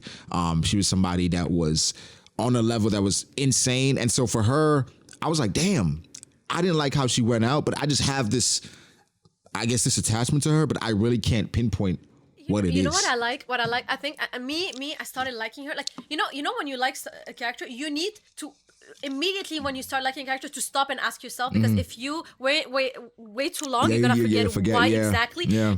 And me, I still remember it was during the movie, and she was sitting next to Ghetto, and they were discussing like Ghetto like who's like, you know, he doesn't know where he want to go, and he's starting to lay out his plan, And whatever. yeah. And she's like, and she's unsure. And I love the fact that she's not like everybody else. She's not She wasn't judging him. because she's not judging him, and she might. She's thinking about like how she wants things to also go, Yeah. and she might like even agree with him. Like, Yeah, so I like the yeah, fact that she's yeah. not like, oh no, there's only one good way to do things. This is wrong. Right, you know? right. She's That's hearing why him out. She's listening. That's literally the first reason I felt for her. Yeah. At that moment. No, nah, you're right. that You're was my right. thing. She was listening. She was like, man, I mean, he's not wrong. This is like, Exactly. I love that. No, you're right. For somebody that strong to think this way, I was like, I love that. Yeah, no, I did really like Yuki. But no, I think overall in general, JJK is, I think it's a masterpiece, right? It's a masterpiece. It's one of those the next great shonen. I know people were telling me last night that it's gonna end this year, which is unfortunate. Unfortunately. You know what I'm saying? Yeah. I hope it. But Gigi is alive. Gigi could make a new story. We never know. I mean, that's true. That's true. But like now, after getting caught up last night, I was kind of like, yo, it's starting to feel like it's the end, because like you're fighting Sukuna already. Like the Tengen merger is already happening. All these people are dying. Like, bro, there's not much left in regards to the story. So where do we go from here? You know, you kind of got to wrap it up, probably with Sukuna's death or Tengen's death or whatever. So, I mean, I think my only thing is like, damn, I wish I had started reading it or I got caught up sooner, so I could have experienced the Gojo versus Sukuna while the community, with the community. But- Okay, so me, I was caught up when like Gojo and Sukuna was happening, but it's just I wasn't in the JJK community. But even then, I don't feel like I'm that deep in the JJK community. Right. But like, but I also wish I was more deeply in the community, so Yeah. I can like experience it with other people Right, more right, than right. alone. So I understand your feeling. I Yeah, understand your because feeling. last night just seeing what were we talking about? I didn't know it was such a big like debate with Yuta versus Hikari. That's like a huge debate. So I'm telling you, like me, I started being a Hikari fan like when I got caught up also. Yeah. To JJK, when I laid down, like I literally laid down my top 10 like yesterday or 2 days ago, not even. So I'm telling you, I got caught up also not a long time ago, and I put Hikari as my top 2. I very much liked him. I loved his vibe. I loved his domain expansion. Like I'm a huge fan. Like I'm a I huge like fan. Hikari. But then but I saw the whole like Yura versus Hikari. You cannot, and I was like, and yo, on Twitter it's crazy. On Yeah. Twitter, you know, on Twitter people are ruthless. Like I have comments. I can't say this out loud here, but I have comments that are crazy. Yeah, I mean, people get And I look at that. People get crazy. And I'm like, yo, I don't Is it that deep? understand where this rivalry came from. Then after getting caught up, I realized where it's like when Gojo and Sukuna were fighting, they were like, it was like, well, they asked like who's been punched by Gojo. Hikari and Yuta was like, we both got punched by Gojo, and it was like, you both threw up, right? It's like, okay, they're comparing them. When back in I guess when they were trying to kill Yuji in the forest, when it was like the back and forth, the games or whatever, they were like, oh, there are two other people, right, that are really strong. It's Okotsu and Hakari, right? And then even after that, they had shown like the three strongest after Gojo, and it was like Kashimo, Hakari, and Yuta. So it's like the story's kind of every single time. Yeah, there's like they're trying to scale them. Yeah. But that's the thing. That's the thing. I tell people, I hate when people like right now when people are scaling, they scale like this takes Sukuna out. They scale always like they're always like, oh, they're fighting between who's before Kashimo or Yuta. Yeah. And then they put always Hakari at the end. And I look at it and I'm like, we have not even seen Hakari actually fight yet right now. Like right now it's like he's against Orome, like obviously. We haven't seen anything from the fight. So I don't understand why people downplay him so much. I think people look at the Kashimo fight and people look at it like, well, Kashimo won. You know, people are saying that. So it's like they have Kashimo over Hakari. I think it makes me so upset. I think I got Yuta over Hakari because I think Hakari has a broken domain, right? His technique is insane.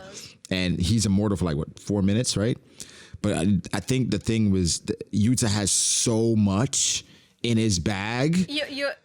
I read the new chapter and like I'm not gonna spoil anything to you, but I hate the fact that you're gonna like the new chapter. Okay. You see, right after we're done, I'm gonna react to this because I gotta see what my boy Big Yuta did. Cause bro, I fell in love with Yuta in JJK Zero, right?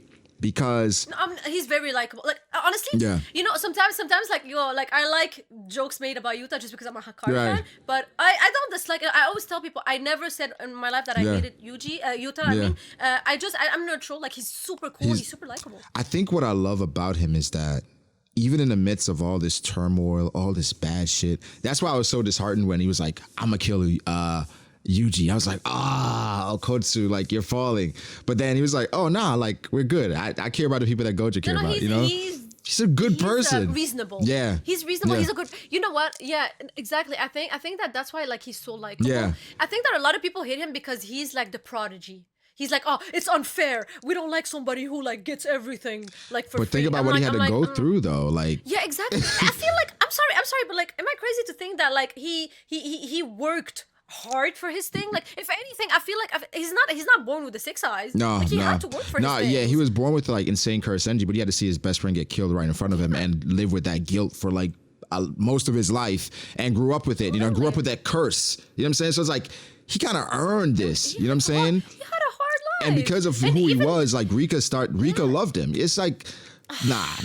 I can't talk about stuff, but you will see, like even during the new chapter, everything, like you will see, like you will gain even more respect. Yeah, I love because at the end of the day, he always shows that he trains for wherever he get, or like who he searched for ways to become stronger. Yeah, he's not just like, oh, I woke up strong, bro. No, yeah, and he doesn't have, and I think what I like about him is like, personality wise, he's kind of like the antithesis of Gojo, where it's like, even though he's super fucking strong, he's still super humble because he's like, oh, you know, Hakari. That's what I like about him. I think Hakari, when he's serious, he's probably stronger than me. And I think it was Amaki that was like, yo, stop. No, that's not true. Right. But it's like, he's like humble, right? Where it's like, nah, I don't know. I love that about him. I think people that have like insane strength, he reminds me most of Shanks. I think his personality is like Shanks, where it's like, you know what? I completely agree. Yeah, they don't lead with their strength. Shanks is not as naive, I would say, but like personality-wise, like the concept stays the same. Right. Yeah, you're totally right. I think that's how I look at it, where it's just like, when it's time though, like when he's serious. Like it's a switch. You know what? Just like Shanks. It's a switch, bro. It's a switch. Now I'm starting to realize why I like Yuta so much. He remind me of Shanks. Like it was like he's such a deep person. That's why I can't hate him. That's why I tell people I can't hate. Like, you know, I can hate Gojo, but I can't hate Yuta. Like even if he's not my favorite, even if he's the rival of one of my favorite, I can't hate him because like he's so likable. He's likable, man. And then I think in JJK Zero, like he got so mad at Geto for beating up Panda, Maki, and Inumaki. It was like, yo, he's like, what? And this dude just turned it up. I was like, nah. I'm with Okotsu. I'm with Okotsu no matter what. So nah. I feel like now I'm a JJK stan. I'm probably gonna. It's impossible to not be a JJK stan after reading JJK. I'm gonna have to do another reread because I plan on making content about it. And like seeing how just in depth these people are, I want to know my shit. So it's just like, I mean, okay, even until today, I've watched so many videos. I can even send you a video about somebody who explains very well. I cannot explain Hakari's domain expansion to you. no. But also, I blame the fact also that like I would probably explain it better in French. Yeah. But I'm telling you, like even if I was proficient in English, I think I wouldn't be able to explain it. Yeah. And when you're not able to explain something, it's because you don't understand it still Right, correctly. right, So right. I don't so I don't understand it. it's- I think like the second fight Akari had versus Kashimo, it kind of made it somewhat easier to understand, but it kind of dumbed it down a lot. But my like abbreviated version is his domain expansion is basically his curse technique. It's basically a rigged game for him to hit the jackpot. There's even a rigged way for him to up his odds of hitting the jackpot, and he's kind of And he- like searching for that immortality He'll mode. always have the jackpot at like it will happen. Yeah. But you just don't know You when. don't know Like when. it will happen after a certain amount of time. yeah. And then after like he becomes immortal for like Yeah. a couple of minutes. You know, like it's like when you dumb it down, Yeah. yes, but like it was when It's it a first lie. appeared. Oh my god. When I was reading it, I'm like, okay, what is Like, happening I was, here? like you know this like there's this meme, this video is like a domain and a domain. Yeah, it and, was like, you know, what the hell? And then you know, I'm- the thing that made me feel that way as well was Kinjaku versus Takaba. Oh my god. Okay, Takaba. Okay, honestly, special mention to Takaba. I very much enjoyed this character. A lot of people hated on I him like because him. he was like a joke I like character. him. You know what? I like clowns. Okay, that's why I like Boogie. Okay? So I love Takaba. I like and I Takaba. think that again, his closure was beautiful. Great closure, and I think honestly I needed it because after too. Gojo versus Sukuna, and I like wanted a happy. I was like, bro, you know. I was like, I don't know how I'm gonna move on. This is like, and then okay, and it was like, I know the jokes would like hit a lot more if I understood more of Japanese culture, but there were some things they were same. saying. I was like, yo, this is actually funny. Like, it's actually funny banter back and forth. You know what I'm saying? I love it. Even Kenjaku, he was like, I'm so happy Right. that he was my last. Yeah. When I saw for Kenjaku to say this, it's because he also enjoyed it. He's a comedy buff. And I think, and you know what? I think that when you see these things happen, Yeah. like these themes coming back, we're like, oh, I'm so happy, like I went out against you. Even like Gojo, like Yeah. feels this way regarding Sukuna. I think like the whole thing about Jujutsu Kaisen is not winning or losing, is not who's the strongest, who's not the strongest, is to accomplish. Like to actually accomplish your life without regret and having fun Yeah. until the last moment. yeah. So like even if Sukuna, let's say Gege takes the route of like happy ending in JJK, because Gege could be like, oh, I'm gonna let Sukuna win and everybody dies. Like, Oh, yeah, we that never is know possible. we never know it. That is we never know with possible. Gege. I feel but let's that. say. But let's say Gege goes like with the like normal route, where like Sukuna ends up dying, everything goes back to normal. There's peace, whatever. Even if Sukuna ends up dying, Sukuna will be happy to die if somebody's stronger than kill him him. defeat him. But there's nobody. Because the whole point is to live your life and like have this like thrill that Yeah, happens yeah. in between. Yeah. No, and the Sukuna for him, obviously, it would be dying in battle or somebody surpassing him. And Yeah. if Gojo can't beat him, Like the boredom, you know, like Yeah. he's tired of it. yeah. And what's crazy that like thinking about Sukuna is how much more I think intimidating he is in Megumi's body to me. Like he was scary in Yuji's body, but I think after he went to Megumi's body, I was like, You know what? It's also the fact that like we get to learn throughout the series that the two top people were from the clan of Gojo and Megumi. Right. We're like it's like the two top techniques. Right. So like after the 6 eyes, it was this technique. right. And then So he and then literally just got gave the him. perfect vessel. He got that's what Yeah. I was like, oh no, you just gave Sukuna the 10 shadows, right? And you just gave him Maharaga, it was just like, oh my god. And like it's insane. That was a twist where I did not expect him to take Megumi's. I knew you had a plan for him, obviously, right? He was saving him. He was like, nah, but I think there was a part of me, I think maybe because of Naruto, right? Where it's like, eventually Kurama became good and was helping Naruto. So I was like, all right, maybe Sukuna at some point is just gonna, start helping them, but not it. I did not expect him to say, no, I'm done with Yuji's body. Come here, Megumi, and I'm just going to use him. I was like, what the hell? Yeah, this is what I like about Gege is that like you cannot predict anything. Nope. I'm sorry for people who are like, I predicted some stuff. I'm like, okay, listen, BS. Bro, I did not see like, that coming. This is unpredictable. Like this is. I did not see that coming. I was like, there's no way, and he just did it. Yeah, and even this chapter right now that you're gonna read, you're gonna be like, what is happening? Oh my God! See, you get me hyped. You don't understand. Even me, you know what? This gave me even more like I'm also going to start doing like chapter reviews about like because I don't even do it. I'm locked in. I'm going to start doing chapter reviews also and more content about JJK. I love it so much. That's the thing. It's like, in regards to getting caught up, it was just so many characters that were I related to, I liked, and then the story is good enough. It's one, and then the anime is fantastic, so it's just. Oh, the anime surpasses, in my opinion, surpasses the manga. Oh, it does. If you like, it's just I cannot wait for everything to be animated. Like, so somebody said yesterday, the rumor is they animate season 3 right up until Sukuna goes into Megumi's body, and then possibly Gojo versus Sukuna is a movie. I'm like, I'm going to watch that in theater. Listen, if Gojo versus Sukuna is a movie, bro, like I told the chat, I was like, if Gojo versus Sukuna is a movie, I'm renting out a theater and I'm inviting people to pull up so we can watch JJK together because that'd be insanity. Like, bro, oh my God. Like I enjoyed season 2 of JJK so much. If we get season 3, or when we get season 3, that's gonna be because season 3 begins with Yuta. You know what I'm saying? Because season 3 begins with Yuta pulling up on Yuji and with Choso. And Choso's another one. I love Choso. Like I told you, with the brothers and the siblings. The elder brother, like, that's like, me. Choso reminds me of like a bit of Ace. In a way. I will always find relatable things about it. He's the older brother, and then he was kind of regret. And also his thing is so nice. Like, his character design also. I love Choso so much. He grew on me. Like, the thing is, before I got caught up, I watched season 2, right? Then I was like, I want to get caught up. I reread the entire thing because I had forgotten season 1. And in season 1, I saw like how Choso was with his brothers and all that. So then when he came back and I watched it again in season 2, I was like, oh shit, Choso. And then like going further and find out like he's actually Yuji's brother. I'm like, what the hell?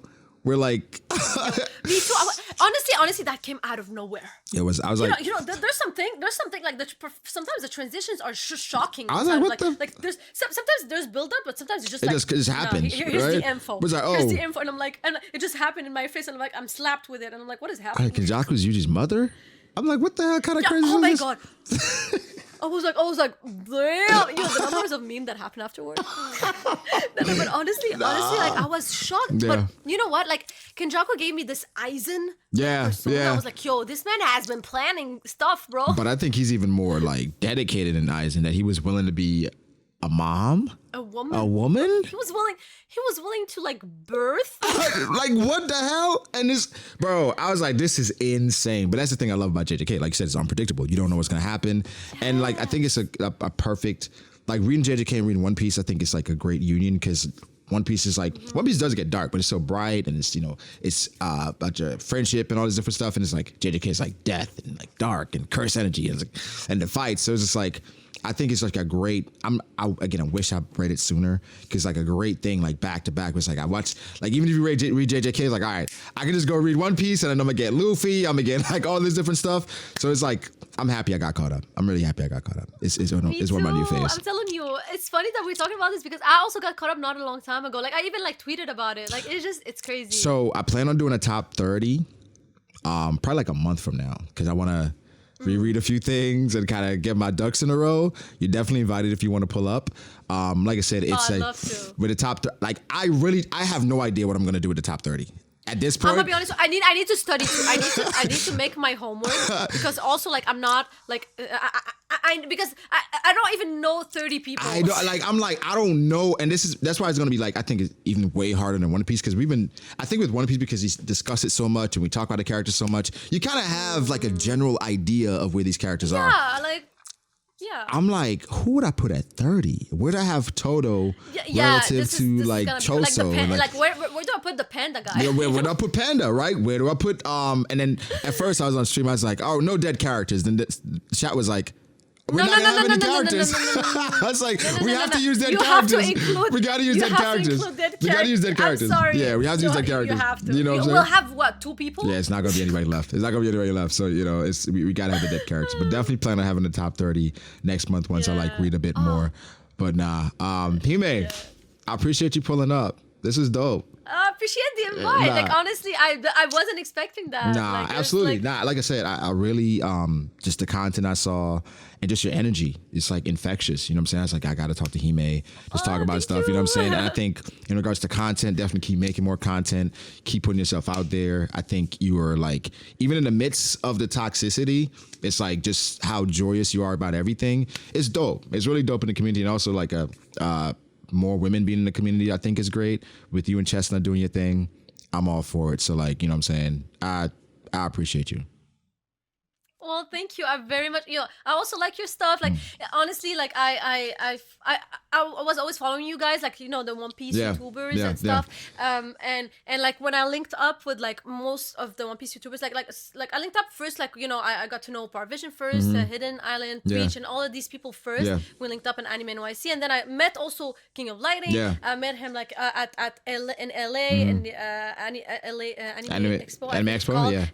And then we went to also Anime NYC, and we met there, and like he's maybe coming also to Anime North, where I'm going Yeah, to, yeah. and to the next Anime NYC. So like it's just I met these people, and then like it just started bigger, bigger, yeah, and it's a then now family. you Yeah, also, yeah, and like yeah. it's just, and Yeah. I was like, yo, like honestly, like as much as I like all the other animes, I feel like the One Piece community, like you people, Yeah. like I love you guys. Yeah, You yeah. guys are so nice. You guys are so like It's a nobody's community. toxic. I mean, It's a community. personally, yeah, It's the community community. is amazing. Yeah. It's so supportive towards each other. I'm so happy. I feel blessed. Yeah. I feel blessed to be here. Yeah. And to that I can connect with you. Yeah. Nah, it's So- dope. It's dope. I Yeah. think like I said, One Piece has kind of led to some of like my best friendships. And like I said, I love where the One Piece community is, where like even the Reverie, right, where people can come together and just talk and just like just hang out. Even the top 30 last week with Cole is just like a good vibe. I know like I plan on going to a few cons this year, maybe at Anime NYC. So like, you know what I'm saying? Ooh, that'd be so that'd be dope. You know what I'm saying? And then like I said, it's nothing like experiencing the One Piece community as a content creator, even like as a viewer, because you kind of feel like, yo, all the content creators kind of mess with each other. It's great conversation, and it's just like it's a dope vibe. Like I said, it kind of changed my life. It definitely changed my life. You know what I'm saying? Just meeting a lot of these Even people. me. Yeah. I would have never went into like I still like have my IRL job, but like I would have never done like content creation. I Yeah. would have never taken it seriously. Yeah. This is definitely an avenue for you now. You know what I'm saying? So it's like I said, keep it going. We'll definitely collab more in the future, but I was like, nah, definitely love gotta that. collab with Hime. I gotta talk to her because we gotta.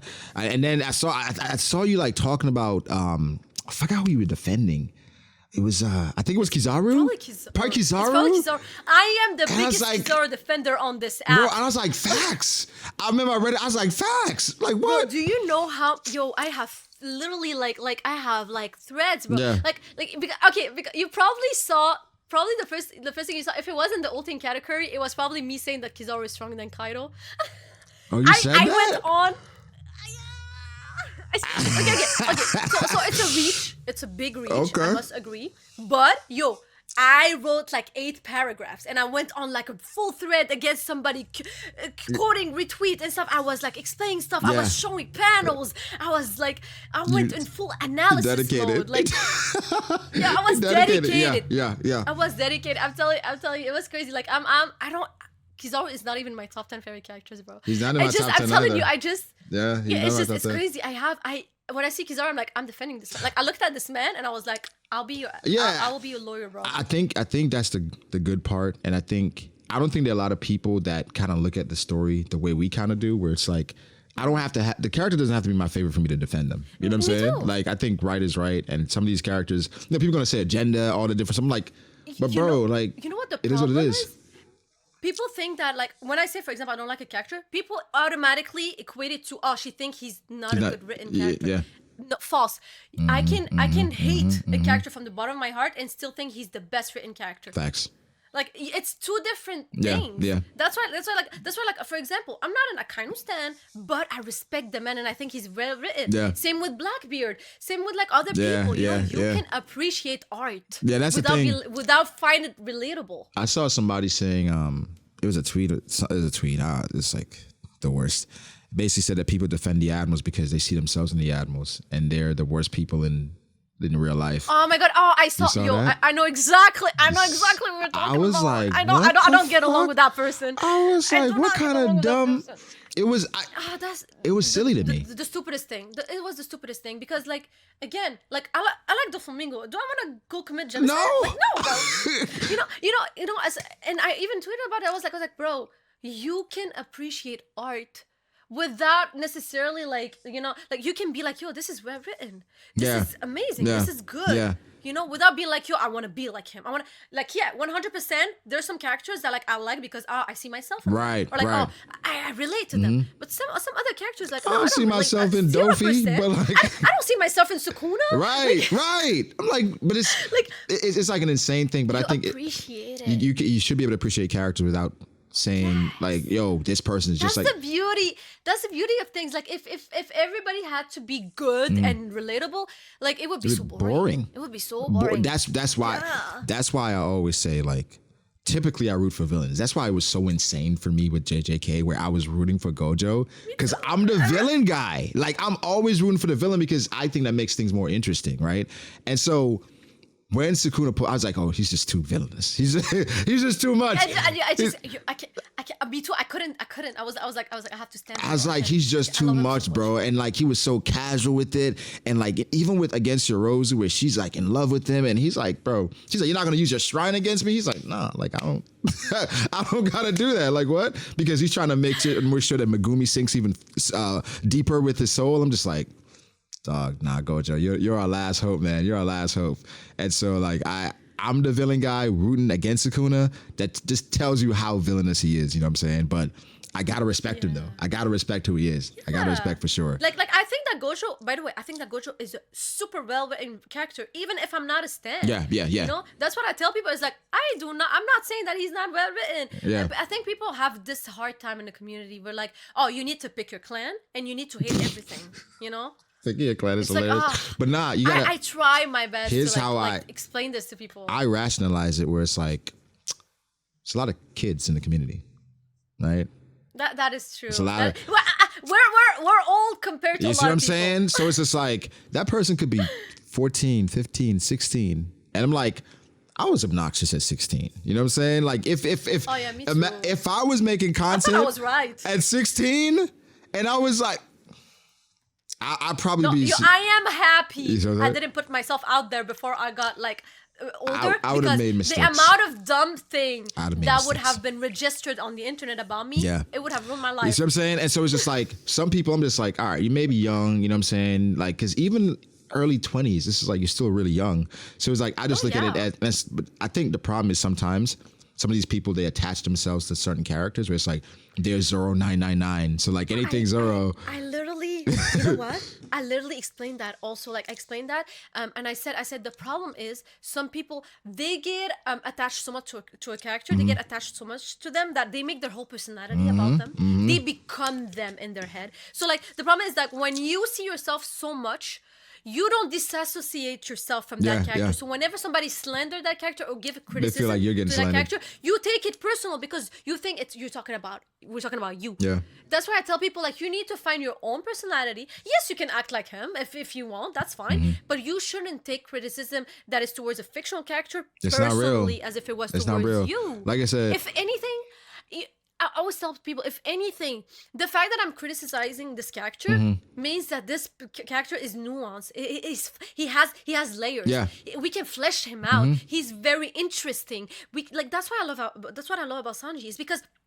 Like even if he has a bad gag, whatever, you can talk so much about him. Right. He has so much to talk about. Right. Like that's why like I have a hard time with Zoro because I don't feel like I can flesh him out as much, but he's still a cool character regardless. I see what you're so saying. that's why I tell people like if you can criticize somebody so much, that's what makes him even better Yeah, for me. A better yeah. character. It's like let's talk there's it out. so much to them. Let's talk it out. Yeah. Let's discuss it. Nah, that's the thing. Some people feel like it's just you're anti and you know, you don't like the character, and then take it personal. Then they start taking personal shots outside. Like this has nothing to do with the story. Now you're talking like about other stuff. So it's just like with stuff like that, I just kind of disassociate. Like I don't want to talk to you about it because just you're not now. It's not fun, right? Now you're making it weird. You're making it just like past One Piece, and it's like, you know, I'm like, you're just. It's never this serious. Like it's even Oda himself don't take himself this serious. Like, I know. And I look at these people sometimes. They're like, are you getting paid? Like, do you have royalties, dividend coming out? Like, and they never do. They never do. They never do. They just. It's weird. It's weird to me. Last question. How did you feel about the Bonnie thing? Bonnie? Oh, you mean like the fact that like she was like younger and all this whole time? Yeah. I do think. Okay, you know what? At the beginning, I was like a bit shocked, but when I thought about it even more, I was like, you know what? Our culture here is different. The culture over there in Japan is different. It is a bit more normalized to be like, oh, it's fine to like fantasize a bit about it when it comes to anime. Right. Because maybe for them, you know how like some people are like, oh, you can disassociate not associate the artist with his art. Right. Maybe for them it's like you can also not associate anime, the word of anime, with like the word of human. Maybe that's how they view it. And the fact that like we judge them, it's because we don't understand them. It's like it's unknown for us. Right. If over there it's normal, I cannot be mad at them. I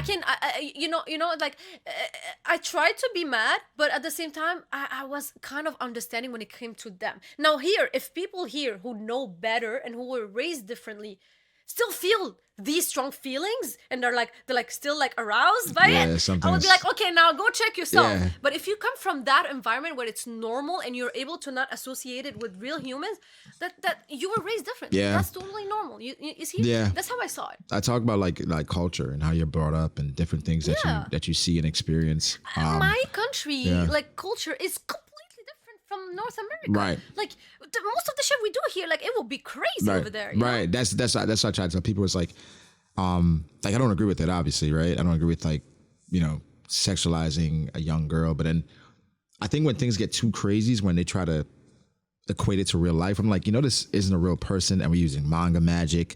She's being aged up to 24 and it's and then somebody offered a perspective, which I appreciated, where like the most people that are attracted to Bonnie, they're attracted to Bonnie as a 24-year-old, right? The physical appearance of Bonnie as a 24-year-old. And those people had no idea that she was 12 years old. So like, why are we trying to equate this to like real life? And they were calling people pedophiles. Yeah.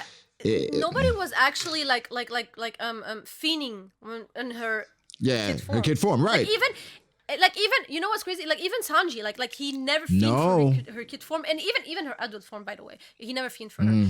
But still, like you know, it's just people. I feel like also like.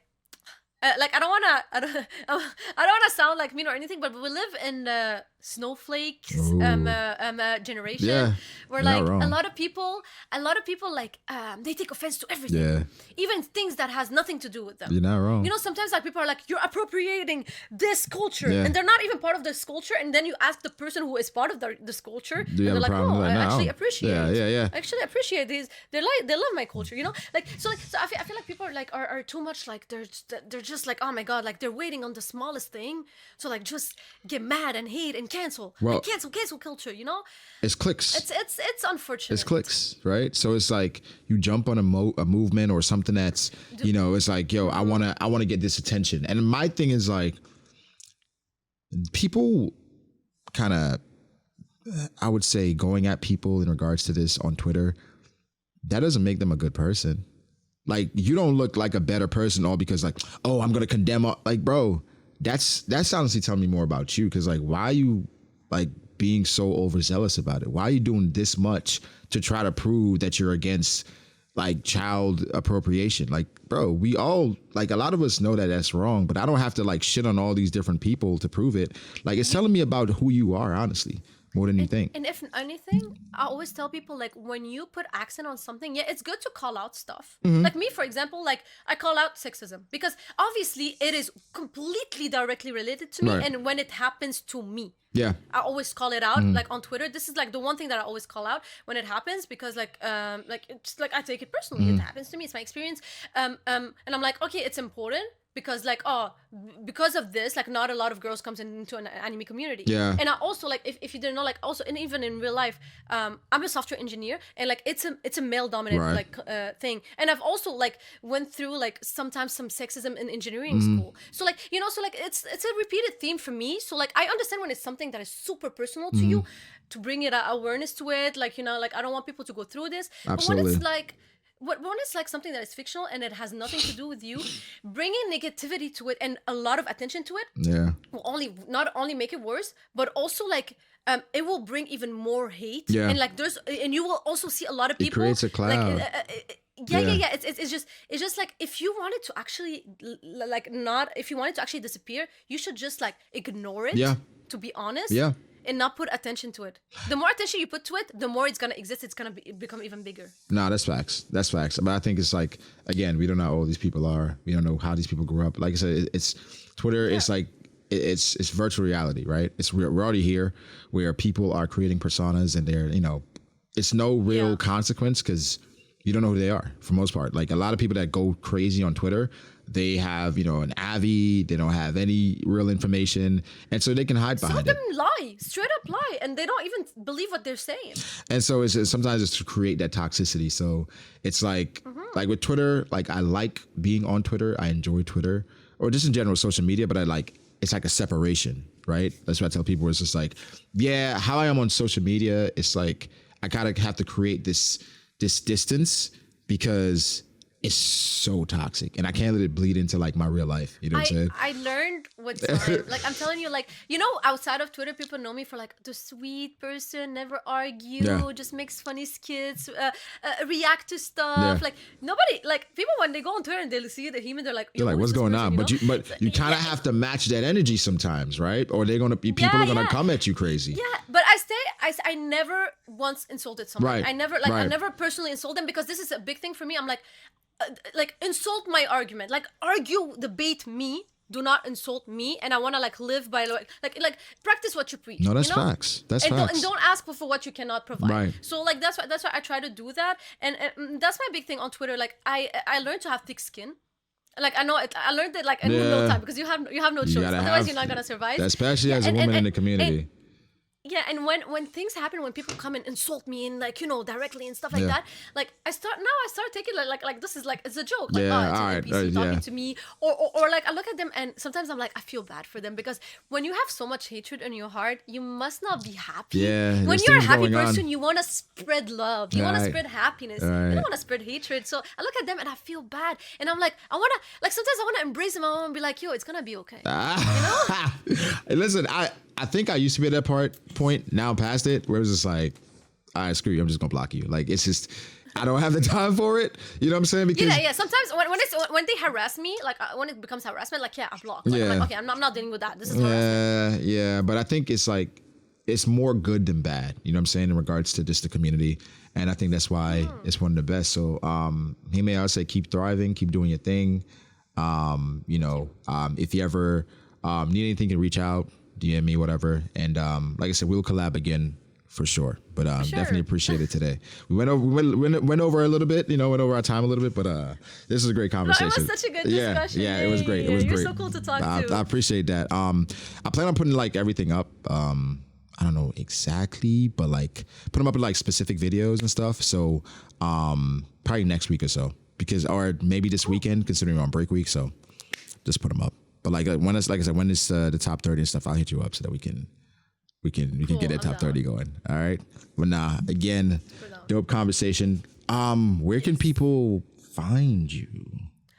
Honestly, it's the same handle. Okay. It's Ohime Tenshi, and it's everywhere. I'm literally active on every social media platform possible, but mostly I'm mostly active on Instagram, Twitter, YouTube, and TikTok. Those are the ones that are the most like active. Like Instagram, TikTok, Twitter, and YouTube.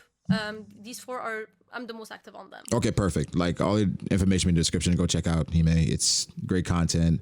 Podcast with Chestnut, right, where you guys Also, do a bunch of yeah. stuff. So all that information will be below. Go check it out.